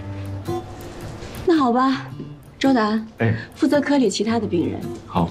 龙向东、江百烈，你们2个负责从捐献者那取供体，开胸之后确保心脏 OK， 给科里打电话。好的，唐主任。那还有其他吩咐吗？没有了。走。哎，你跟我们唐主任在国外就认识啊？对，我有遗传的扩张性心肌病，第1次发病的时候是他救了我。那他在国外怎么样啊？都什么情况？你这什么？工作。像科梅德那么有名的心脏中心，那儿的人都怎么看他呀？评价很高啊。2位好，我是安和医院医务处处长欧阳真宇。请问2位是袁蕊的父母吧？啊，我是袁蕊的爸爸。小蕊怎么样了？电话里头说，她遇到车祸了。因为2位在外省，所以电话里面不方便细说。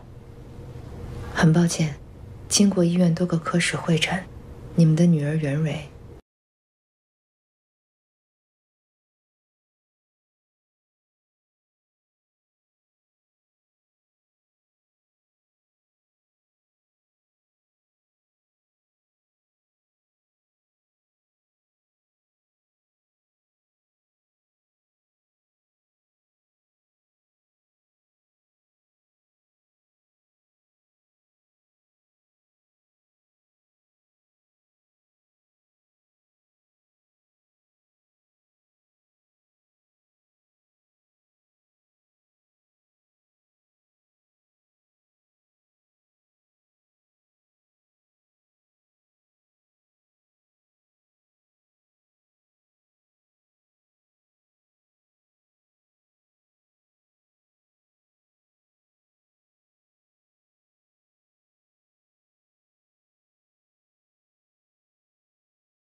大师兄，今天拜你所赐，我见了一个特别讨厌的人。那不用问了，一定是欧阳真玉。他为什么那么讨厌啊？他只是性格有点特殊。我跟你说，能在安和啊让人又敬又怕，这人啊肯定就是他。哎，我觉得你们俩性格挺像的，其实以后没准可以成为朋友的。你说什么？我跟他像啊？哪儿像啊？他是个机器人。我跟你说，欧阳在安和10年了，他是从医务处最基层做起来的。他刚到医务处的时候，应该没有这么讨厌吧？好像也是这样。啊？那他上级领导怎么能受得了他？院长特别欣赏他。你看他平时工作认真、铁面无私，做事呢有自己的一套原则，从来不动摇，所以大家才这么敬重他。哎，被你夸成一朵花了。喂，说。进。家属为什么会拒绝捐献？错。我问你，家属为什么拒绝？在国内，器官捐献不容易被接受，这是很正常的。你说的真轻松啊！江百烈说，家属强调不允许协调员，也就是你进入病房。也就是说，你在协调签字的时候态度有问题，所以才给家属造成这么强烈的反应。这么难得的供体就被你这样弄丢了。病人是人，捐献者也是人，请你不要一口一个供体。你是我见过最差的协调员。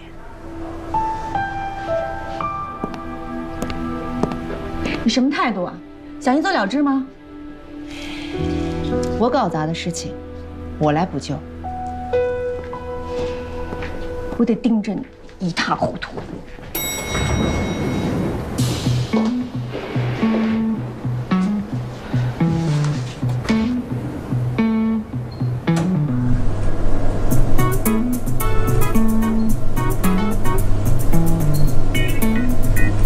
你看什么？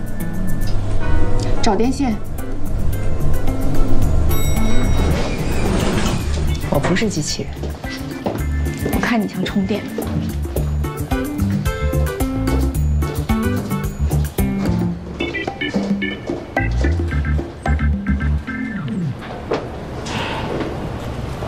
你跟我进去可以，但是要答应我一个条件。你觉得你现在还有资本跟我谈条件吗？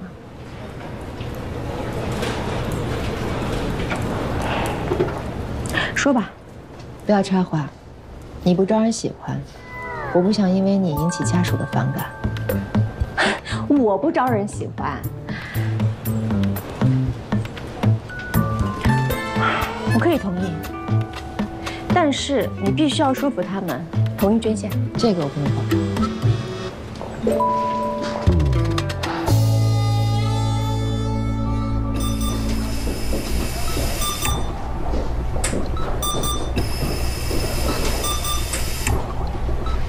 袁爸爸，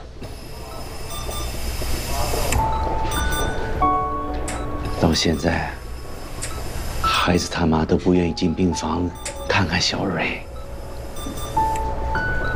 你走吧，我们不会同意捐献的。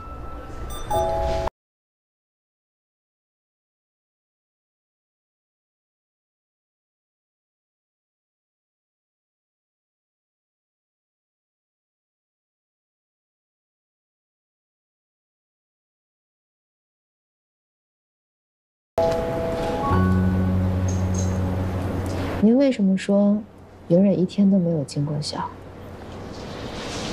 和你没关系。她没考上大学，是18岁那年离开家的，跟一个小混混跑了，不学好的东西。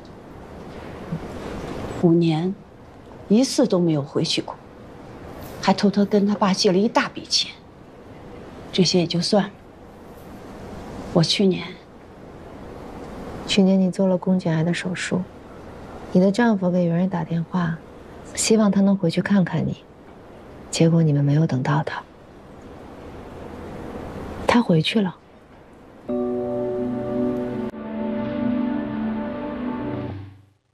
这是跟他一起合租的那个女孩给我看到的她朋友圈的截图，她当时看到就截图了。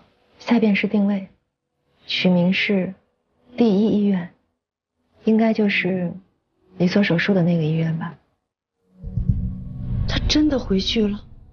对，虽然我不认识袁蕊，但是听合租的女孩说，她是一个热情、善良、大大咧咧的女孩。袁蕊离开家不久，就和那个混混分手了。第2年，和她的朋友一起学了美甲，开了一家小店。跟你丈夫借钱是因为被人骗了1年的房租，不过后来的情况好转了。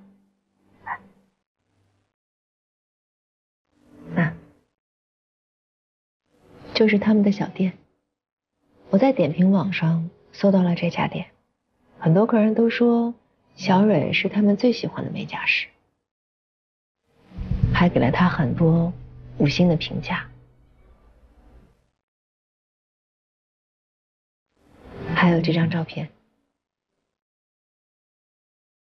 虽然我不认识袁蕊，但是我觉得她一定不是一个自私的女孩。跟她合租的女孩还说，她每个月都会存钱，说存够了就会还给她老爸，等还清了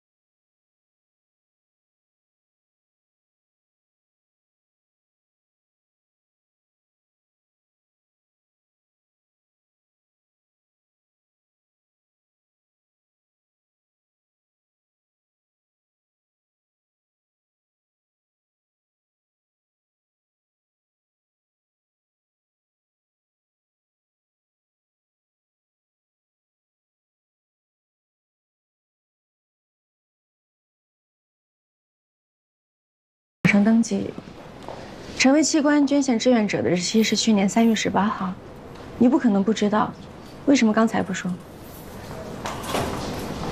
器官捐献必须家属心甘情愿，不能有一点道德的绑架和感情上的勉强。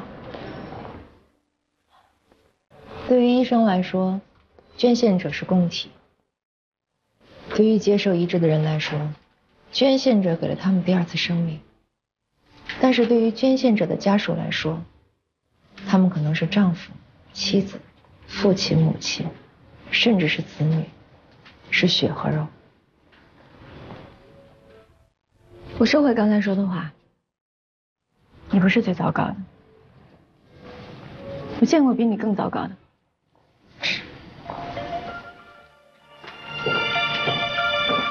喂，主任，袁蕊出现右心衰竭症状，不符合移植要求，被平台从供体名单里剔除了。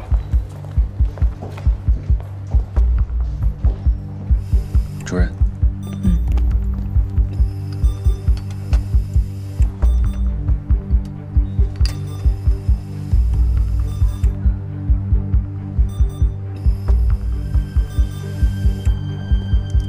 病人这么年轻，之前又没有心脏病，应该是骨折，造成了栓子堵在肺里，我想应该是急性肺栓塞。给龙向东，你怎么不打了？你说呢？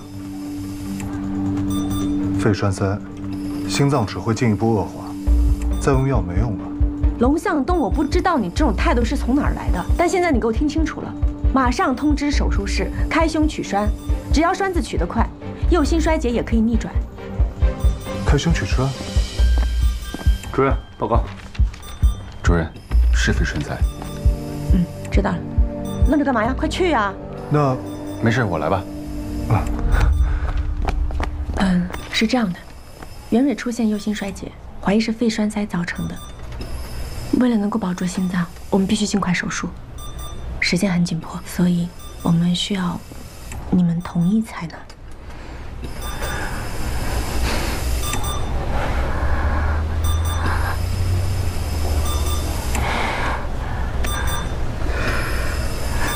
就当为孩子完成他最后的心愿吧。谢谢，谢谢。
只能等了。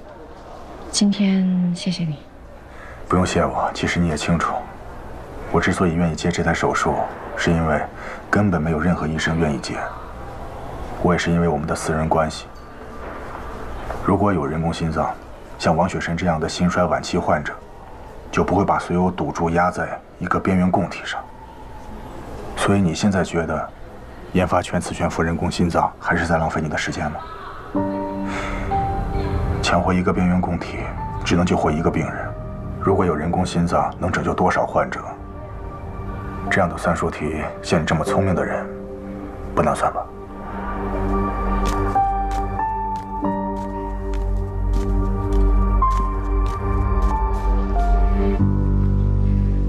这个心脏能不能移植，只能等。也许明天，也许要等很久。最终能不能用也不知道。所以，不要寄予太大的希望。汤医生，这个心脏会没事的。不要过于乐观。不是乐观，是因为有你在，所以我有这个预感，心脏会没事的。我等你的好消息。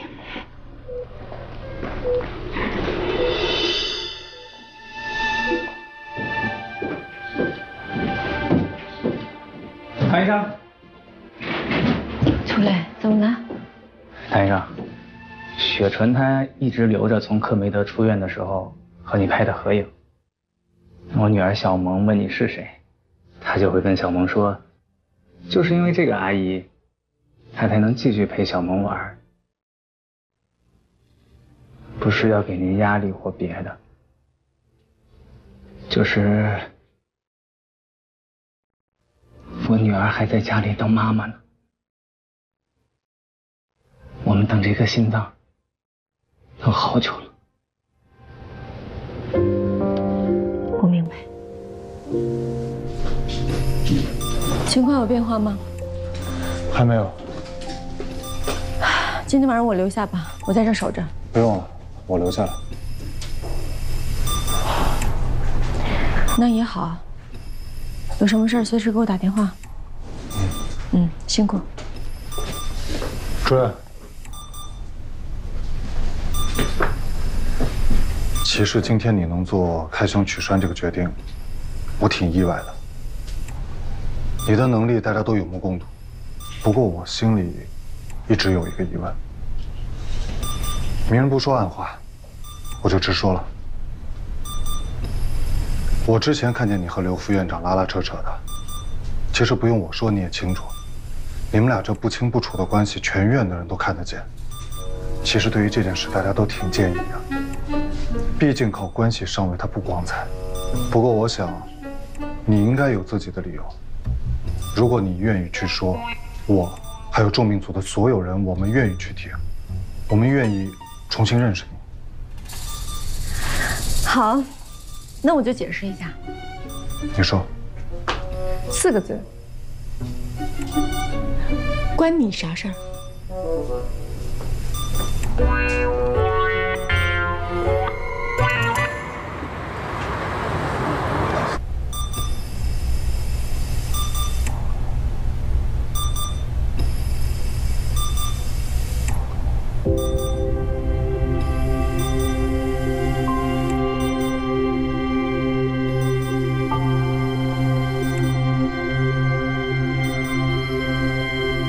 喂，主任。安生，怎么样？有结果了吗 ？OK。这次供体情况有点特殊，我亲自去取，顺便看一下心脏的情况，确保供体没问题，再推王雪纯去手术室。你现在跟龙湘东会合，我在手术室等你。哎，好，主任。哦，对了，百炼。欧阳处长应该在特护病房，你去跟他说一声，重新把供体录入到移植平台，这样分配才符合要求。好的，主任。去吧。袁瑞马上就要进手术室了，两位和他告别一下吧。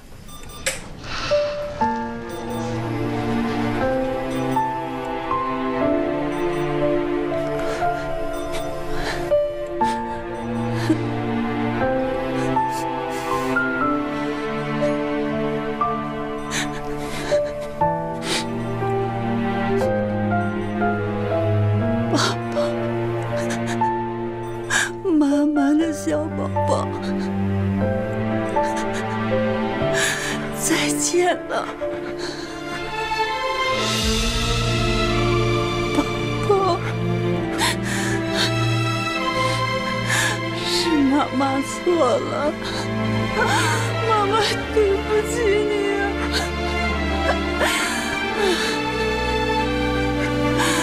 宝宝，宝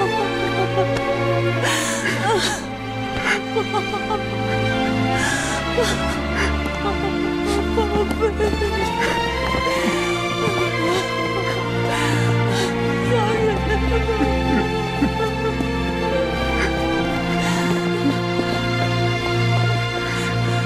欧阳医生，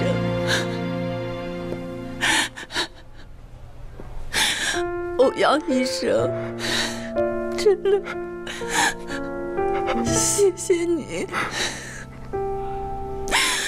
谢谢你。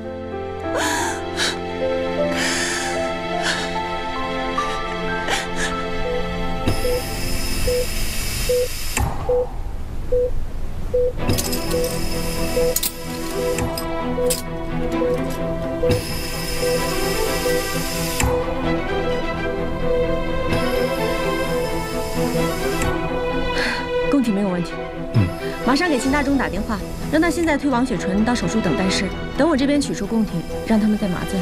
好的，主任。处长，出大事了！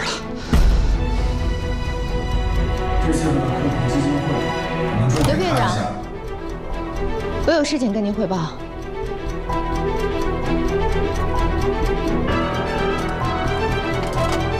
可以了，准备接供体。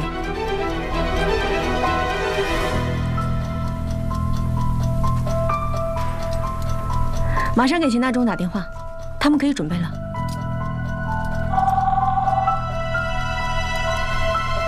唐佳瑜，我是刘峰，我在休息室等你，马上过来。这颗供体心脏今天重新出现在系统里，重新分配给了一个配型相同的病人。这个病人昨天晚上才登记的。知道这件事后，欧阳和我马上和平台进行了沟通，把2个等待移植的病人的所有数据都仔细地分析了一下，得出结论：这个重新分配的病人病情危机程度更高。如果没有供体，生存期不超过3天。王雪纯的生存期至少在1年以上，所以……你们的意思是你们想拿走这颗心脏？不。新病人的主刀医生知道了这颗供体昨天出现过问题，他希望由你来主刀完成这台移植手术，毕竟你是对供体最熟悉的人。他们可以派车把病人送过来，10分钟以内就到。他们也是怕供体瑕疵影响移植存活率。我没有办法接受，这个心脏是我病人的，我现在要给他做手术。唐佳瑜，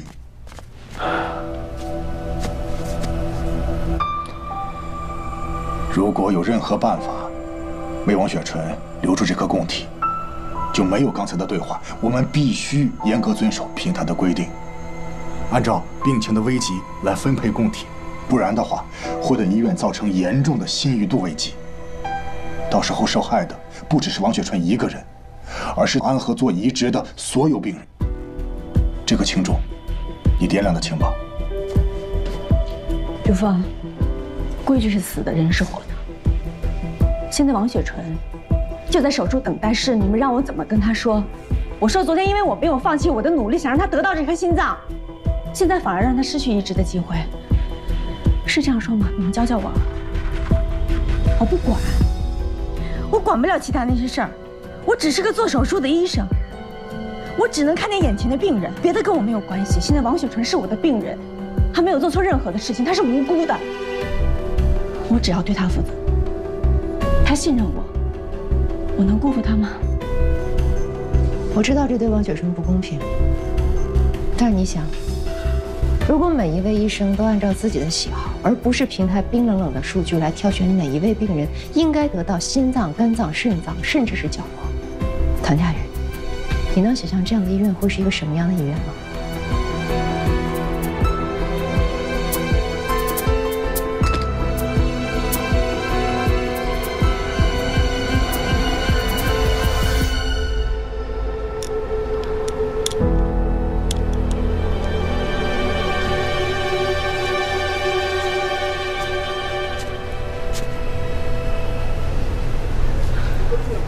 我都听说了，移植手术总是最难的。以往的移植手术总是需要一个病人的死亡和捐献来拯救另外一群病人，而今天你这台，说实话，如果换做我也不知道该怎么选。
重患者。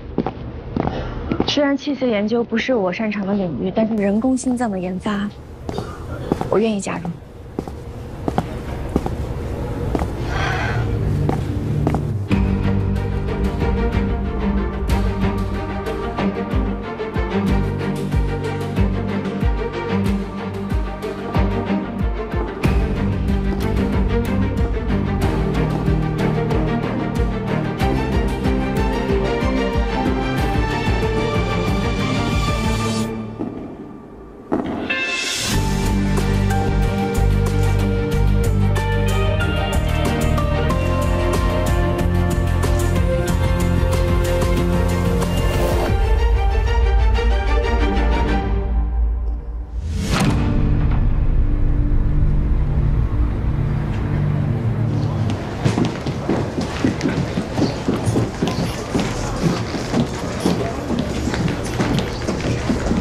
请问唐佳瑜医生在吗？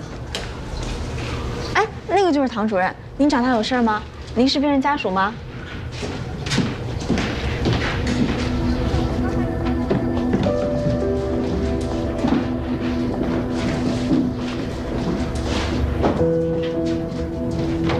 哎，那不是刘副院长的老婆吗？她怎么来了？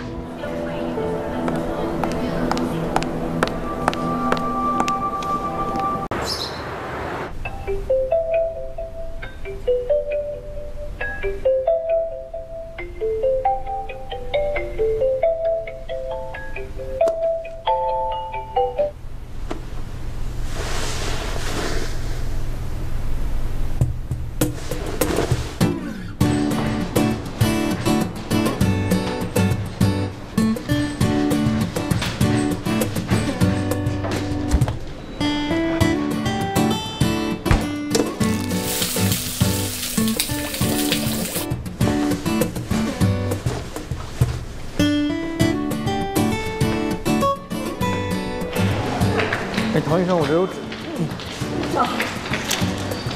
谢谢。没事。这你给我打电话吧。嗯，好。谢谢啊。唐主任，叶一鸣，你怎么在这儿啊？我就住这个小区啊。你住这儿啊？啊，你怎么在这儿？哦，我来找房子。我这不是决定要回国工作了吗？也不能一直住酒店，所以就想租个房子，租离医院近一点的地方。我跟你说啊，那这个小区的房子房源可是非常紧俏，如果有合适的，赶快定下来。要不是因为认识你，还以为你是中介的托儿呢。我不是担心你租不到好房子吗？好了，那我走了，明天医院见。要是租到了，以后我们就是邻居了。希望能成为邻居吧。还有就是要加强夜间护理，这是我一再强调过的，特别是术后从 ICU 转回来的重病人，千万不能掉以轻心。好了，就这些，大家都工作吧，辛苦了。护士长，护士长，这怎么了？还能怎么了？又撞了呗。哎，去拿纱布。哎，多少次了也不长记性。哎，别动，别动！还流吗？哎，快给他压一下。你别说话啦。哎，佟主任，刘副院长在办公室等您呢。嗯，好。他鼻子怎么了？正在值班室的柱子上了。哦。别吸。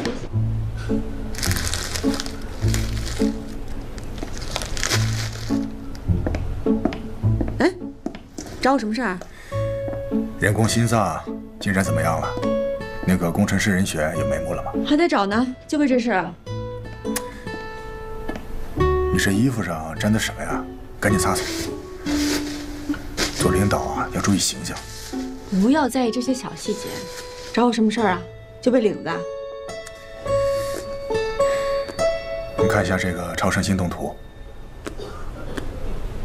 男孩10岁，有先天性二尖瓣狭窄。3年前换了人工瓣，现在孩子长大了，心脏也长大了。这人工瓣跟心脏都不匹配了，必须马上进行2次换瓣，而且成年之后还要再换1次。哎，变质了你就不怕拉肚子？昨天买的，你浪不浪费啊？这个患者呢，条件有限。如果说一步到位，避免成年后第3次手术呢？你的意思是说，给个10岁的孩子换个成人班？嗯。那这个得好好想想。我就知道你一定感兴趣。这个患者呢比较特殊，所以说我提前跟你打声招呼。朋友的孩子还是你家亲戚？不是，是个孤儿，而且患有自闭症，福利院那边送过来的。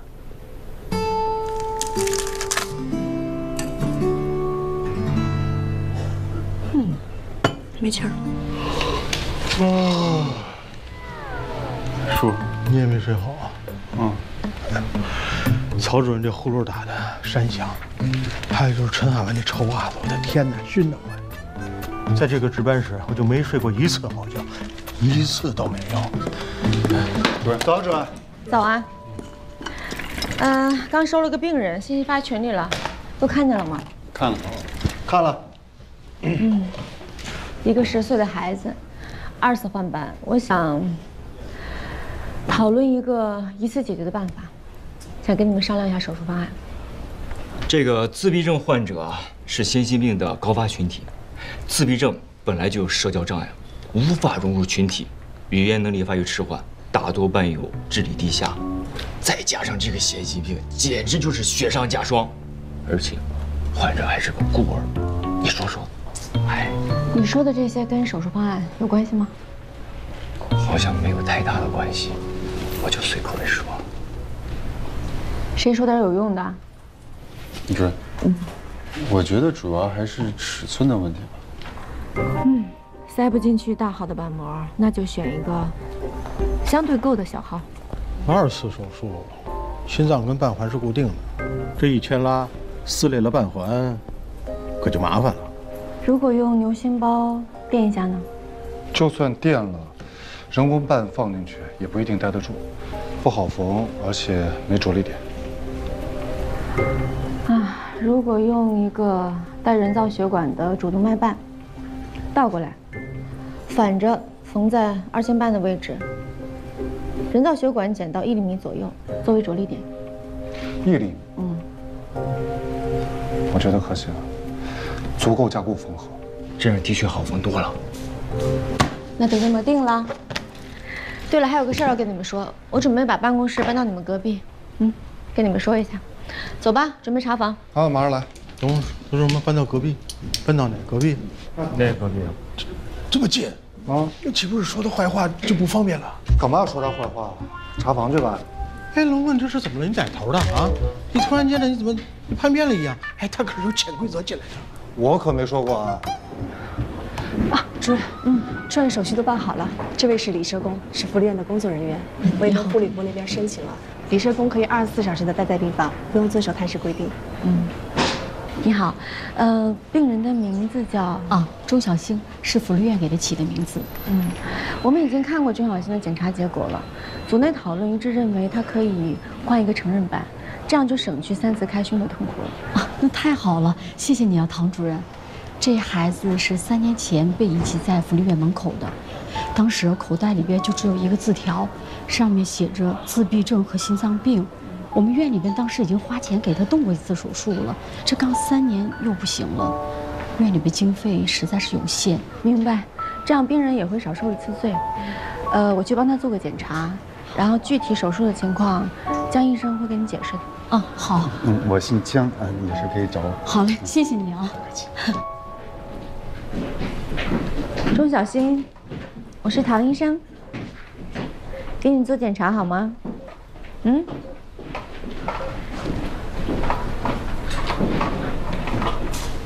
唐主任，你直接查吧。他听不懂，也不会说话，就知道成天凭小卡车玩。那我查了。来，配合一下。过来。OK。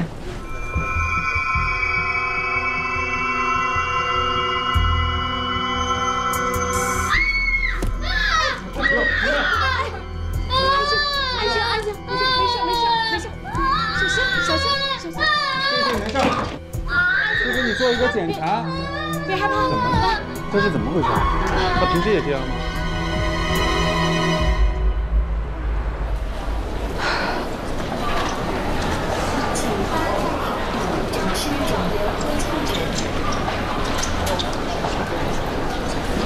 叶一鸣，我明天有个手术，你能来做麻醉吗？情况有点棘手，2次换班，病人才10岁，而且还有自闭症。那太好了，那一会儿病房说吧。唐佳宇，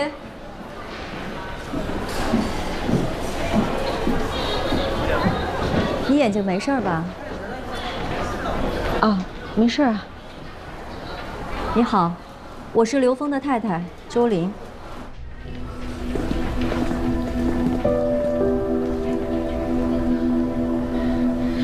请问你找谁啊？你是哪床家属吗？我不找谁，我是那间病房的家属。啊，那个，听说这儿有个自闭症的孩子是吧？没见过，我想过来看一眼。不好意思啊，这个孩子比较敏感，也没什么好看的。再说我们探视时间马上就要到了，如果没事的话，您请先回吧。啊，好。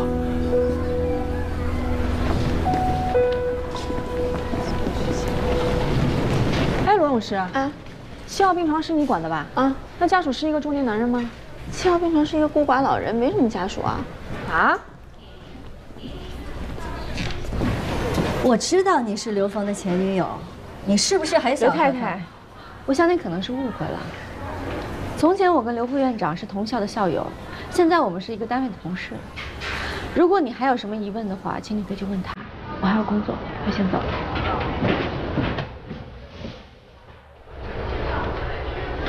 江百烈，叶主任，您来做术前访视的吧？啊，唐主任说明天要手术。哎，他在哪儿呢？他早上被病人打了。被打了？被谁打了？就是那个钟小新，但只是一个意外啊，他是有自闭症。您这要是进去，我怕他见着你又闹，他嗓门可大了，早上就被人投诉了。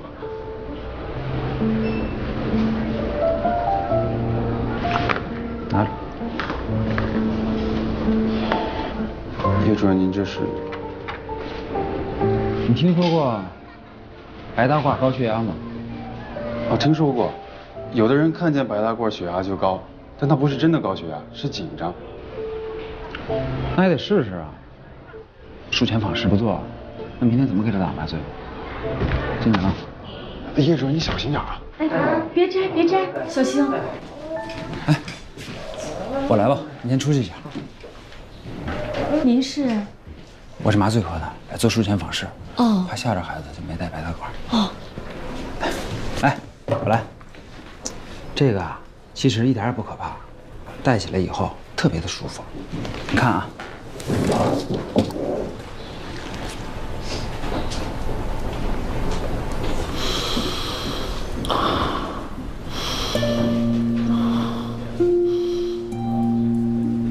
特别的舒服，你要不要试试？我们试一下，如果有什么不舒服的呢，我们到时候就不带他了，好不好？试试。来，没事，试一下。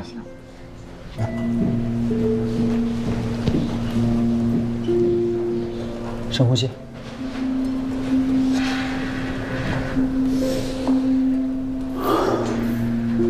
怎么样？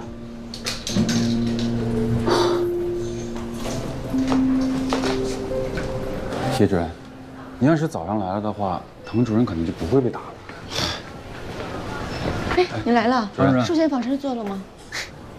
主任，您这有点加勒比海盗的那意思。赶紧干你正事去啊！叶主任再见啊！你眼睛怎么样了？没事，就划伤了。哎，明天钟小新可以手术吗？应该可以，不过他比同龄的孩子要瘦小，麻醉药要酌情减量。我听江百烈说了早上的事儿了，要不然先别着急做手术了，让儿科专家会诊看看。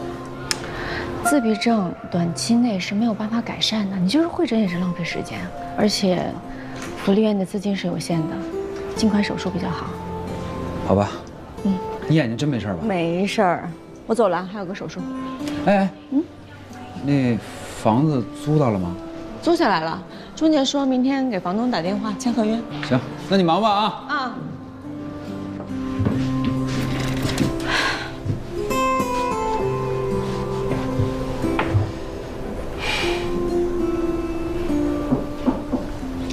进来。哎，主任，关于办公室的事儿，我有个想法，你要不要听听？好啊。哎呦，说想法吧。那我想，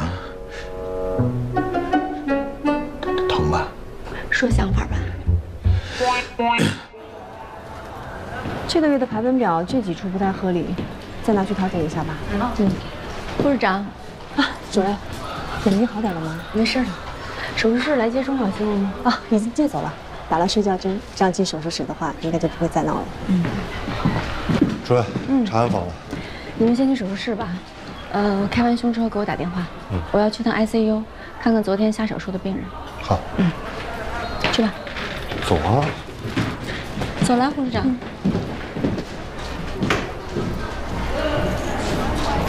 护士长，刚才有人让我把这个交给有自闭症的孩子，好像是钱，给钟小新的。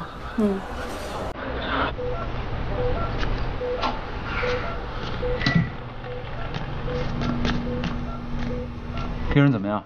哎，主任，我已经打过睡觉针了，挺好的，今天早上都没怎么闹。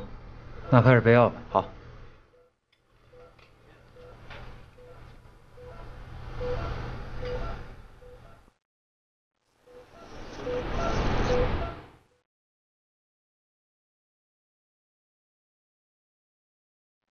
那给你钱的人是一个中年男子，穿蓝色 T 恤吗？听他口音像是南方人。那他现在在哪儿？刚刚在病区门口的。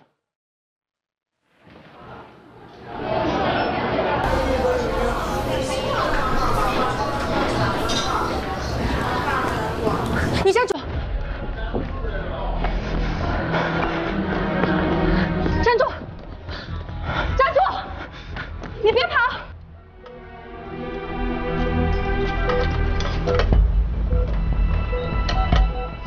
李潇，睡觉针的剂量打了多少？怎么感觉病人要醒了？不可能啊，我打的是正常剂量。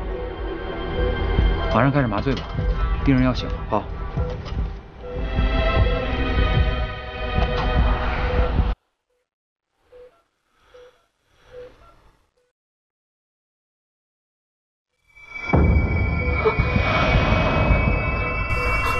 主任，小星，你别怕。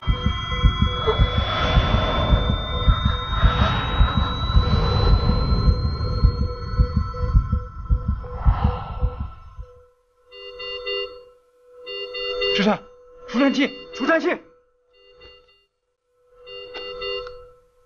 120焦耳充电，120焦耳充电，离手，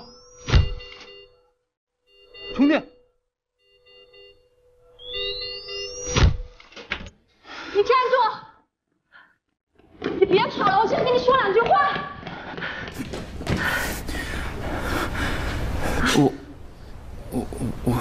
我就是想来捐点钱，谁也不是。别骗我了，7号病床根本就没有家属。还有这儿，你下巴上有掉沟，钟小新下巴上也有，这是显性遗传。你是钟小新的爸爸吧？有心跳了，马上给重病组的人打电话，让他们马上过来。你怎么知道他要做手术的？福利院在网上登啊，我看到他的照片，让大家捐钱。你既然来了，就说明你还有良知。钟小新现在已经在手术室，马上就要做开胸手术，这可不是一般的小手术。难道你就不想见他吗？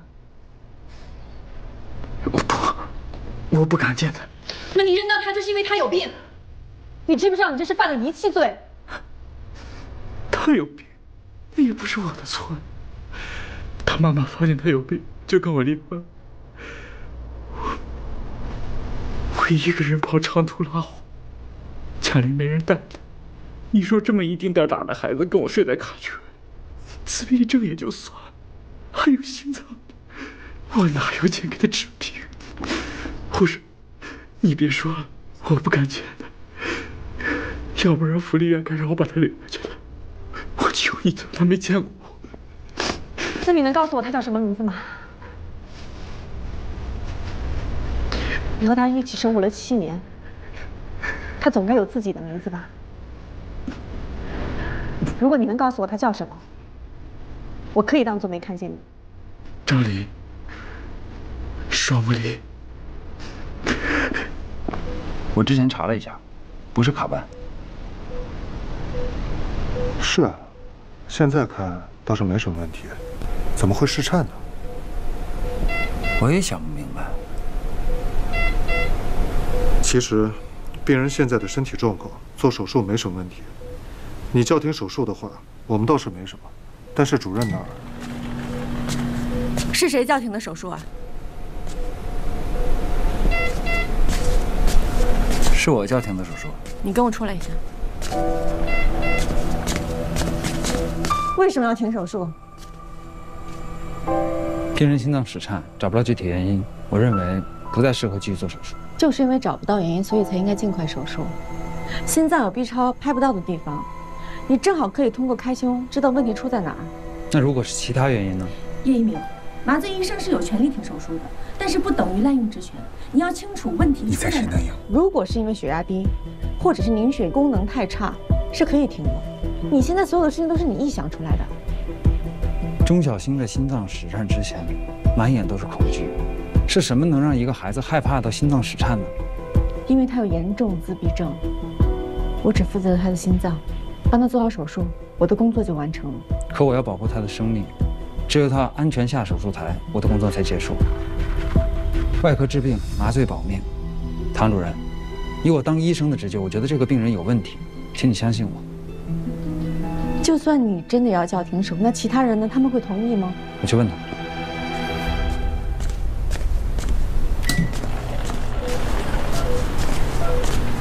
我要叫停这台手术，你们谁有异议？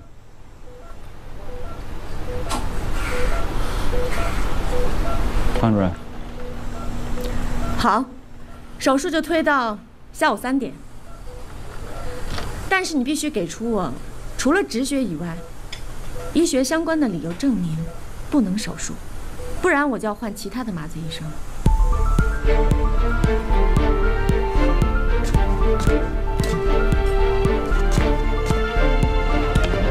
哎，护士长，帮我拿一下电话记录吧。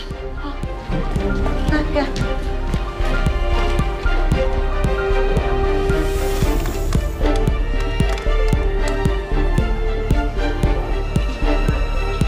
哎，你好，是王警官吗？哎，我是安和心脏中心的吴敏敏。啊，是这样的，我怀疑我们这里有一起遗弃案。还真沉。哎呦，老秦，老秦啊！来，哎呀，小心点。没事。哎呀，哎，你们怎么回来了？啊，心脏骤停，除颤除回来了。哎呦，这孩子真够厉害的。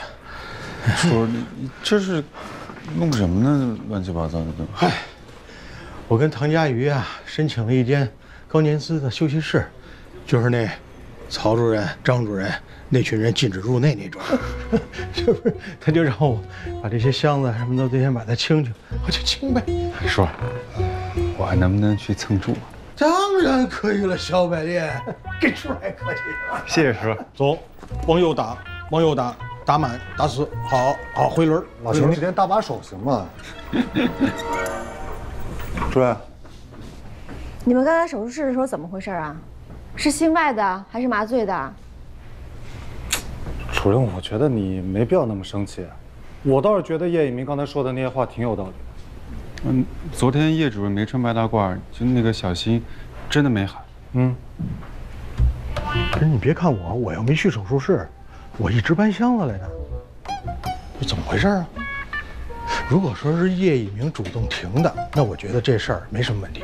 小叶子那个人靠谱。不过这个钟小星害怕白大褂，也确实啊。昨天查房的时候，他反应挺大的，那说明他这种恐惧应该是在住院之前就有的。第一次换班。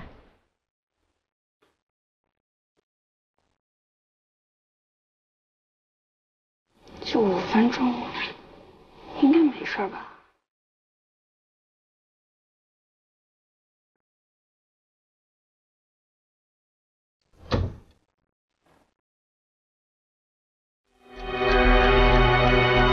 这不是时间不够吗？才找你这老同学帮忙的。啊，对，第一次换瓣的所有资料，你那儿有吗？有是吧？那行，你就用手机直接发给我就行。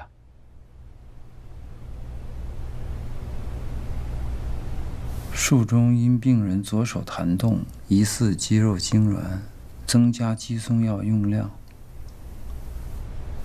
左手弹动，增加肌松药用量。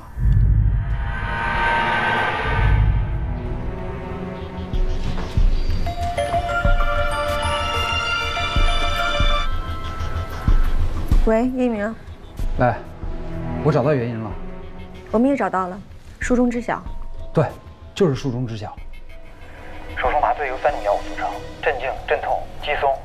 钟小星可能先天对镇静镇痛药不太敏感，上次手术的时候啊，他的运动神经已经被麻痹了，可是意识却是清醒的，他能感受到医生的每一次切割和缝合，所以他想抬起左手示警医生，却被误以为是肌肉痉挛，加大了肌松药的用量，让他一动都不能动。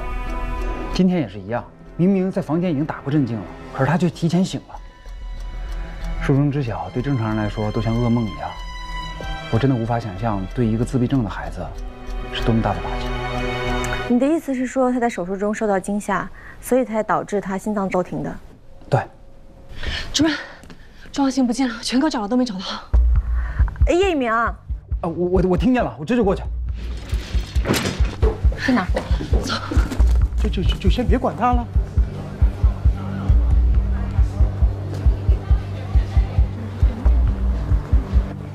周大区保卫部调看监控录像了，说钟小星是从6号小门出的病区，进了旁边的楼梯间。好的，我知道了，有情况马上通知我。6号门的楼梯间。啊，这边。我真的非常后怕，我差点给他用了低于正常剂量的麻醉。你已经很不错了，不是所有的麻醉医生都能像你这样这么负责。手术中间可以叫停，这件事情是我的疏忽。这是我的工作啊，我应该做的。可是这件事情真的让我很恼火。是吗？他们对我的态度？对，就是因为他们对你的态度。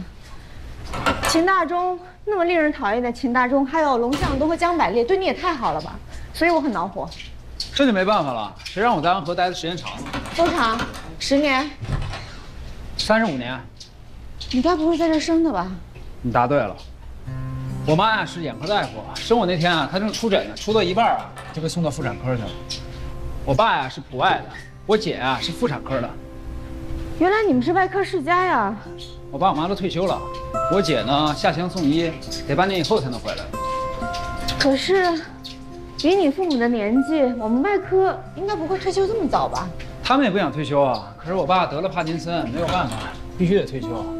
他不愿意退休，我就求刘峰，让他表明院领导的态度。他表明了之后才肯退休，算是被迫退休吧。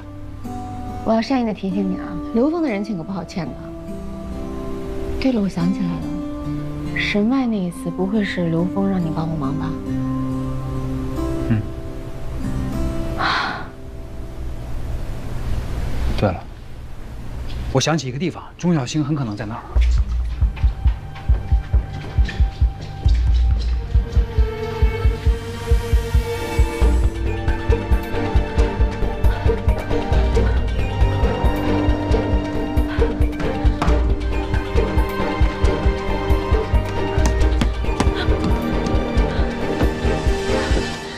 钟小星，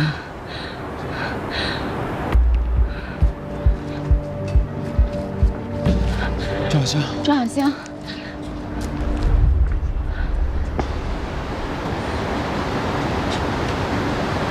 我知道你为什么害怕了。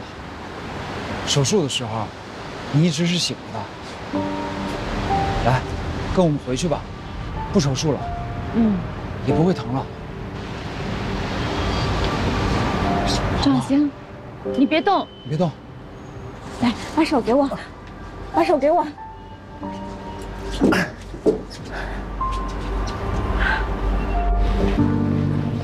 队长，你现在怎么样？好点没？一直躲在休息室里哭呢，说全怪他。护士长，这事儿咱们院里会怎么处理啊？责任呢是主任担下来了，不过于倩肯定是会被扣奖金，要写检讨的。要是这样，那护士也是人，还能不吃饭不上厕所啊？妈，别抱怨了。哎，你好，王警官。哎，张林的父亲已经找到了，叫张志强，查到他买了回乡的火车票，已经联系车站的派出所进行拦截了。那太好了，那你们辛苦了啊。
爸爸不离开你。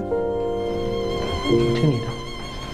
唐主任，周亚新那边已经安顿好了，儿科回电话说他们会尽快安排会诊。知道了。那我们就接着说，这次手术2大难点，第一个当然就是2死换班，第2个是如何防止术中知晓，这是麻醉科的重要的任务。叶主任，说一下你的麻醉方案。首先呢，由于患者对麻醉药物先天的不敏感，所以要加大镇静、镇痛药的剂量，增加 beats 检测脑电波。一旦出现术中知晓，波动会产生变化，通过监测脑电波将麻醉状态维持在安全数值内。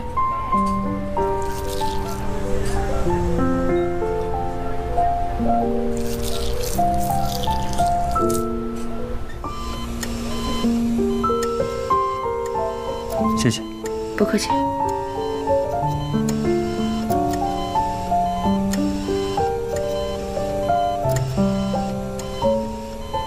小星，手术做完了，有没有哪儿疼，哪儿不舒服？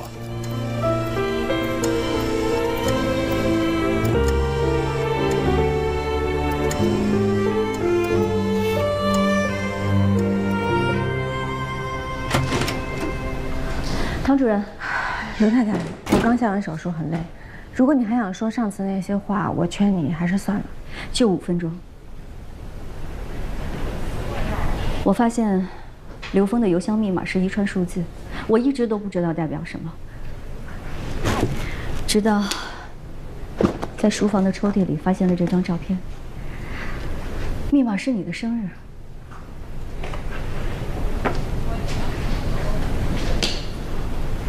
什么时候的照片啊？我不知道你们10年前到底发生了什么，但是唐佳瑜，你现在是一个成功的外科医生，你什么都有了，而我只是一个家庭主妇。我不知道你回来的目的是为了什么。如果是重温旧情，我想请你记住，这个男人现在有妻子，还有2个孩子。我希望你不要破坏一个这样的家庭。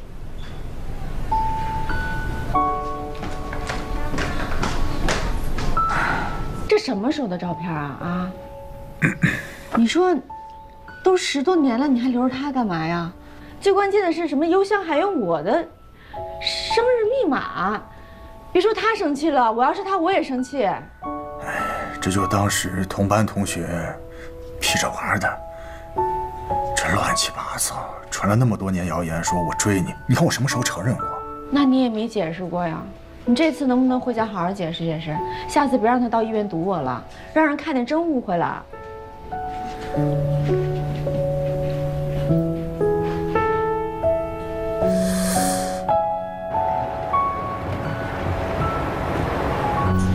部长，主任有事吗？跟我来一下。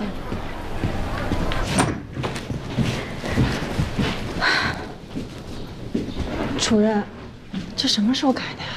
昨天晚上我让工人刚刚弄好。可这是你的办公室啊。从今以后这里就是护士的值班室。他鼻子怎么了？种在值班室的柱子上了。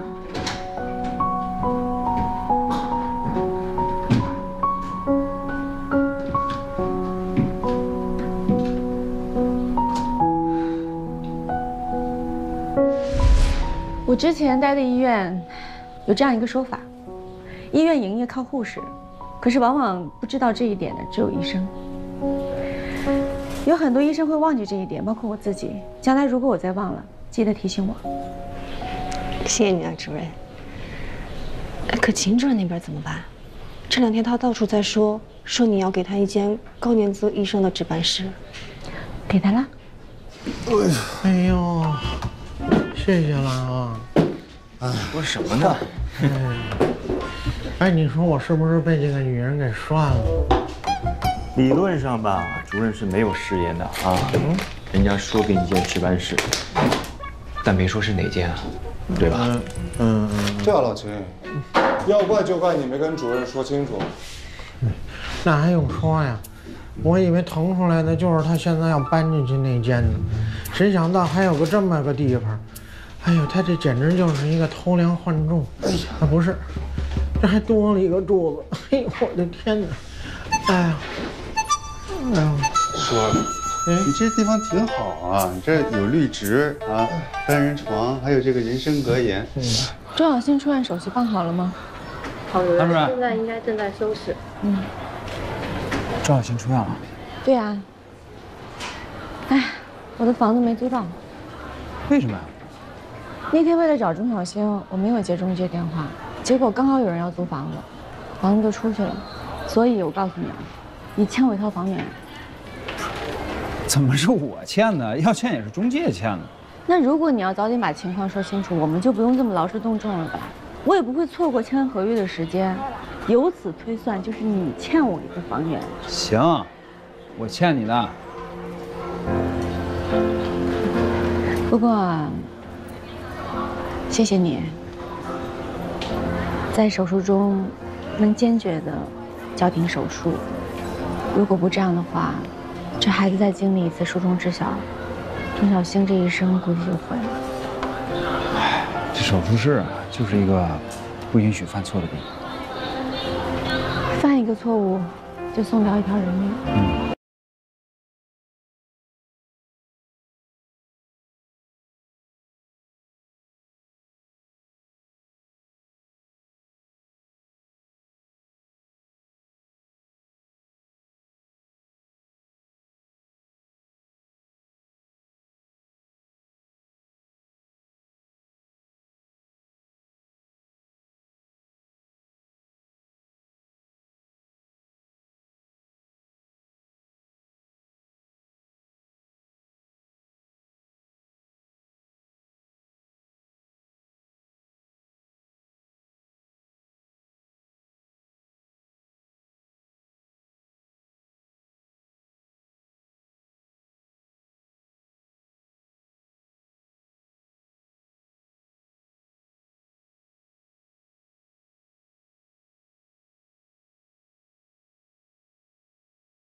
行政管理助理，真行，居然能瞎编出一个职务。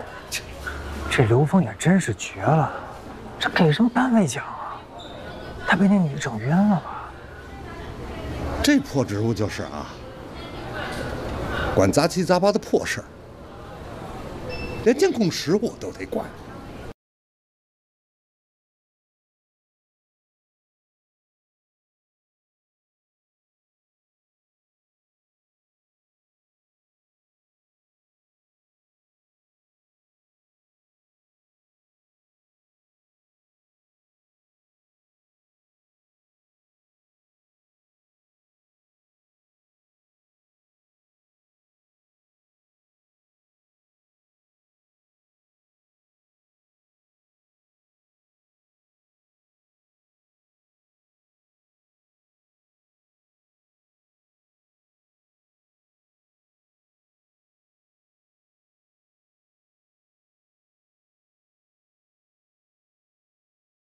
真是，今天这哪？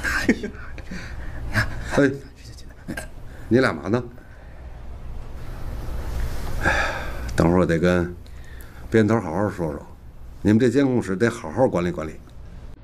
别啊，就是在网上发的小视频，没什么。我看看。你看，这俩人也太不要脸了。医院监控。对，医院监控。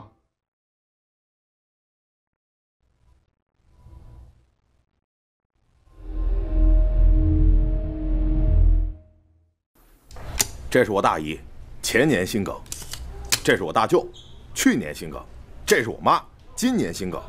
3个搭桥手术，老人年纪大来不了，我帮他们开药。您照这个单子，开3份。开不了，得病人亲自来，看恢复情况再调整药量。不开是吧？不开我投诉你们。手指长，高度近视，胸口还疼，这不就是马凡综合症吗？大夫，我是不是主动脉夹层了？大夫，我怎么办？我好害怕呀！你这主动脉正常，检查也都正常，家里也没有人确诊过，所以不支持马凡的诊断。可是我上网查了，网上说这就是马凡呀。别的孩子世界各缺损都能用微创，为啥我家宝宝就得开胸？你家宝宝除了失缺，还有别的心内畸形要一起处理。那也可以微创呀！现在医学这么发达了，听说什么都能微创，要不宝宝长大了穿不了比基尼啊。恢复挺好的啊，继续吃药，3天后再来复查。哎，好，谢谢冯主任。下一个。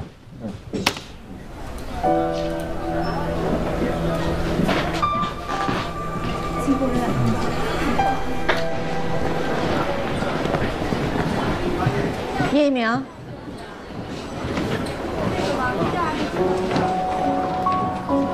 第一次出门诊，感觉怎么样？哎，就那么回事儿吧，没有收到一个开刀的病人，要么是来复查的，要么是来开药的，还有几个在网上查出来自己已经确诊是绝症的。这医生啊，最怕病人自己在网上查自己的病症了。互联网时代，每个人都觉得自己是个医生。哎，你怎么在这儿？怎么没在手术室啊？啊，有一个会诊，正好路过。唐佳瑜，跟你说件事儿。啊，那你们说，我就先走了。没事，就2句。这个心脏外科峰会给医院发通知，邀请你做主动脉分论坛的主讲人，你准备一下发言稿。这个会议流程呢，不让助理发你邮箱。真的？这学术界终于肯抬出一个手指缝让我进去了。什么手指缝？这么重要的论坛，你要抓紧机会。你代表的是安和医院。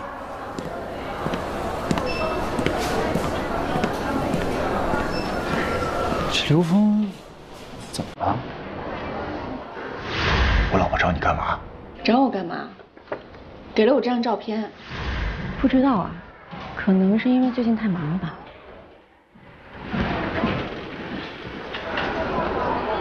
你知道心脏外科峰会论坛的主讲人意味着什么吗？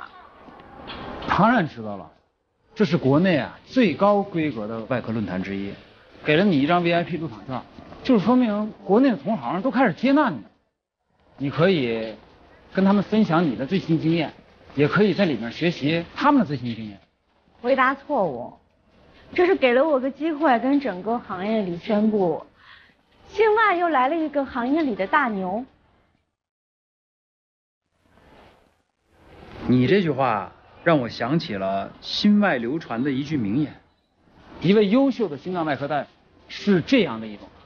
如果你问他世界上3位顶级的外科大夫都有谁，他们竟然回答不出其他2位。我听出来了，你在夸我啊，你夸我自大。我说的这是心脏外科大夫的普遍特质啊。哎，随便你说什么吧，反正对我来说是个很好的机会，我要好好准备。哎，周达电话。喂，周达。好，知道了。周达收了个病人，我要马上去一下。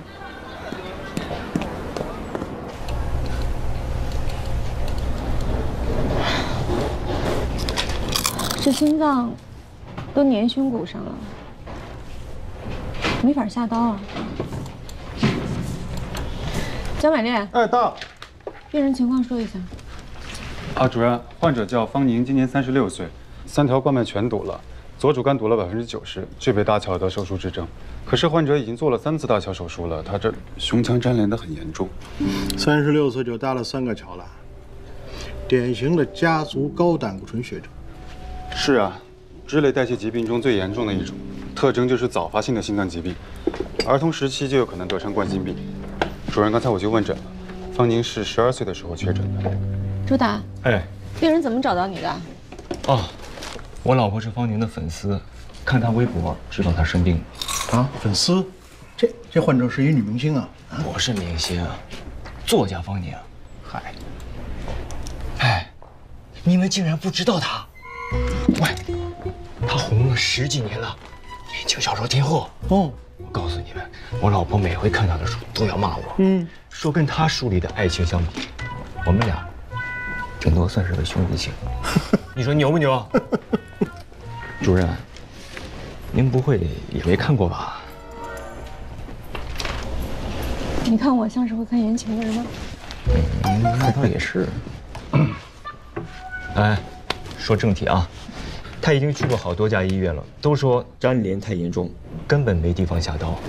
怕这一开胸，心脏就破了，更别提搭桥了。哎，达达啊，我好像在地铁上看过他卖书的广告，是不是啊？他的书拍过好几部电视剧了。哎呦，现在的电视剧不是谈情就是帅的，无聊死了。大钟叔，我推荐您去陶厂看悬疑剧，亲测，好看。啊，陶厂？对啊，我有会员。江百烈，你怎么还有时间看剧啊？还买了会员啊？逮着每集都看是吗？坐地铁的时候打发时间的事，你不要再蹲了。什么？在这儿，下刀的地方。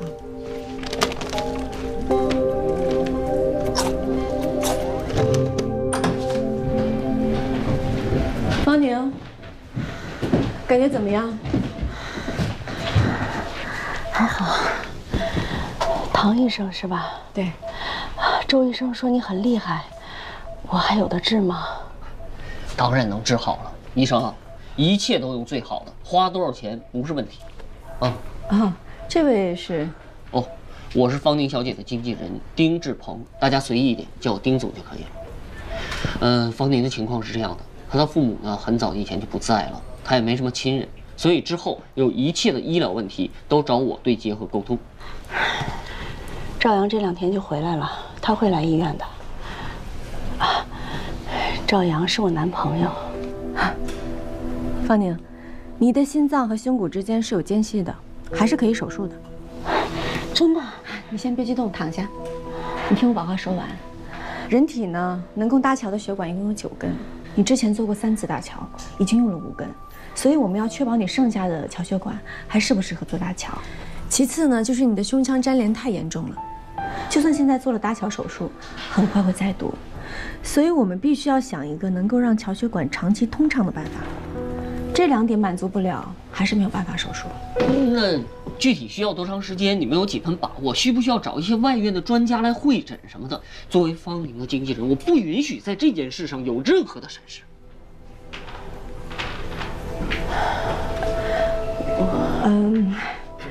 丁先生是姓丁对吧？对。哎呦，时间也不早了，探视时间过了，要不然你先回去让病人休息一下。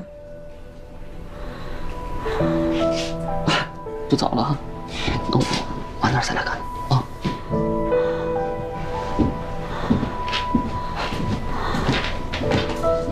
谢谢。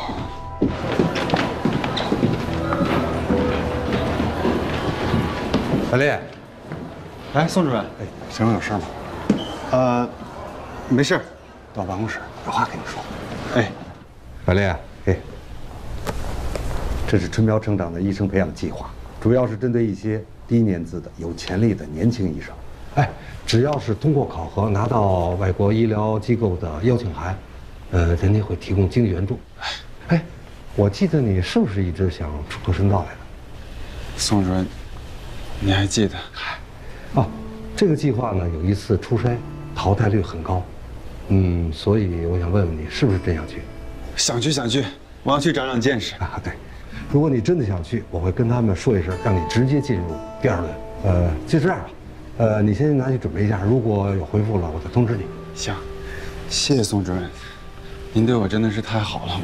你这孩子呀，我喜欢，清清爽爽的，没那么多心眼。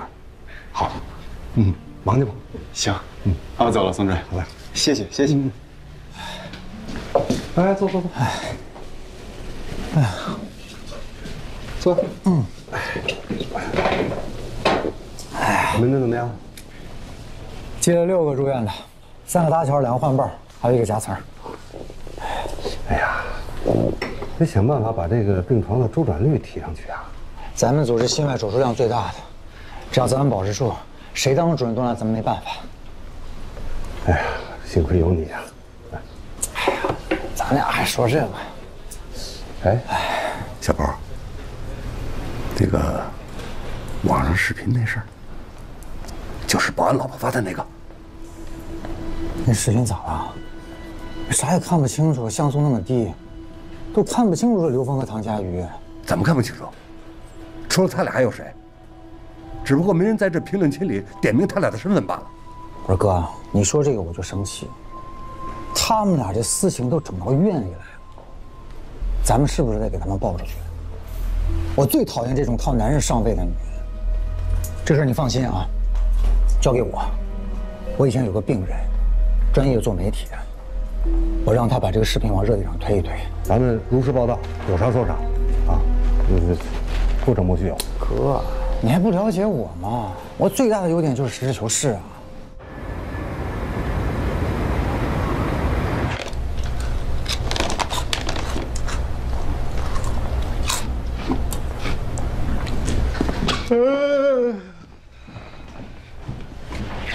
主任，你还没走呢。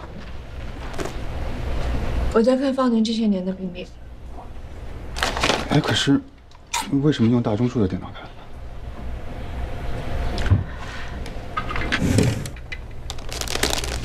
发现了唐宁手臂吗？来，其实我们都知道。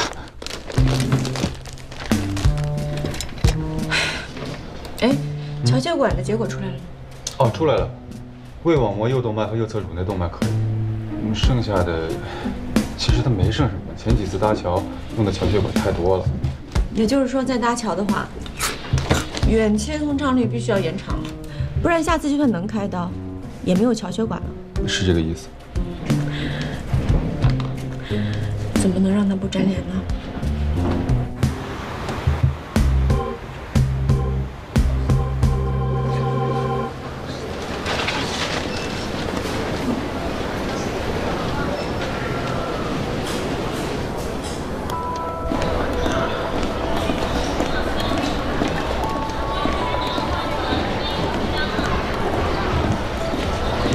早。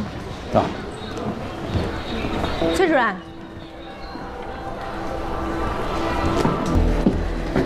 今天医院里的人都很奇怪，你应该知道为什么吧？有吗？你有吗？到底为什么？哎，行吧，那就让我来当这个恶人吧。啊，看吧。好，大家在看的就是这个。对。就是因为这个。啊。谢谢。不客气。哎，这脸都看不清，这帮人就瞎评论，他们是不是有病啊？我得教育教育他们。就是因为看不清，才能随便说。小龙，小龙，这不是你吧？是我，是我。哎，你别说，还真行。当然也不可能是你，这绝对不能是我呀！这个，所以说，用私生活有问题来对付一个人呢，永远是最有效的方法。只要说这个人私生活不检点，分分钟名声完蛋，想找补都找补不回来。我觉得这是造谣的人有问题，而且是人品问题。哎呀，这个事儿如果查下去啊，跟你说吧，最后倒霉的一定是唐佳瑜，刘副院长一定是没什么事。哎，你们想想，谁会在那个视频的底下评论啊？这会是谁？嘿，哎，我这虾条哪儿去了？这不是唐主任和刘副院长吧？视频你们都看了吗？那你觉得是谁啊？我觉得，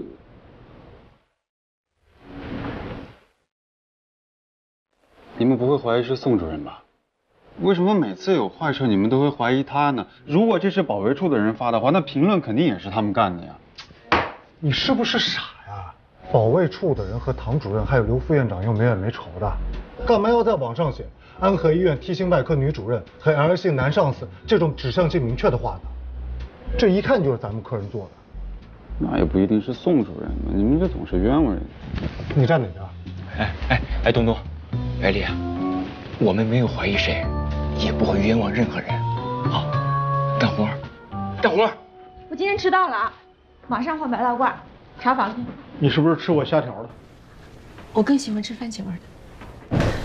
方宁，你的手术方案已经定下来了，可以手术。因为你胸腔内粘连严重，所以如果按常规的在你的心脏前侧搭桥的话，桥血管很快会再堵。所以我的方案是将桥血管绕到你的心脏后面，直接搭到冠脉上，这样桥血管的远期通畅率会高很多。但是你已经做过3次手术了，所以我们要把你剩下所有的桥血管全部取下来，连在一起才够长。手术风险高吗？非常高，但是这是目前唯一的办法。我愿意冒险，就是手术能不能再等一等？为什么要等？你不会又是等那个赵阳吧？我有分寸。我男朋友已经订了回来的机票，就这2天就能回来。我还是想在手术之前再见他一面。这样，就算万一手术出了什么问题，我也没有遗憾啊。方宁，你自己要清楚一点，你的冠脉已经堵了90%，只有10%是畅通的。如果这10%再堵了，非常危险。我要等他。体征要盯紧一点，有什么问题马上安排手术。明白了。唐医生。你们先去查房吧。好。有什么事吗？唐医生，您看是这样啊，您能不能编一些你们那种医学理由，让方宁今天就手术？不能，病人要等她男朋友，我们要尊重病人的意愿。那什么男朋友啊？他俩1年都见不上世面，那男的就是玩的，拿他当提款机。唐医生，您作为他的主治医生，您难道就眼睁睁看着他等死吗？我做不到，要尊重病人的意愿。朱护士，19朝阳加可达龙，300毫克配成50毫升泵入。医嘱呢？口头医嘱。下不为例啊。你先等会儿签个字儿。好，小朱。哎。8床加片安定。好。要不你看那个药柜里有没有？帮我拿一片得了。你等一下，廖主任，这边先弄了吧。哎，小周，你短视频你看了吗？那个 T 姓女医生跟那个 L 姓男上司，这俩人我看着好眼熟啊。廖主任，我们护士长说了，不让我们谈这些。哎呀，这有啥不能谈的？不就八卦吗？过分了吧？你跟谁说话呢？真没礼貌。跟宋宝德养的看门动物说话需要礼貌吗？说谁呢？干嘛动手啊你？龙香多，主任，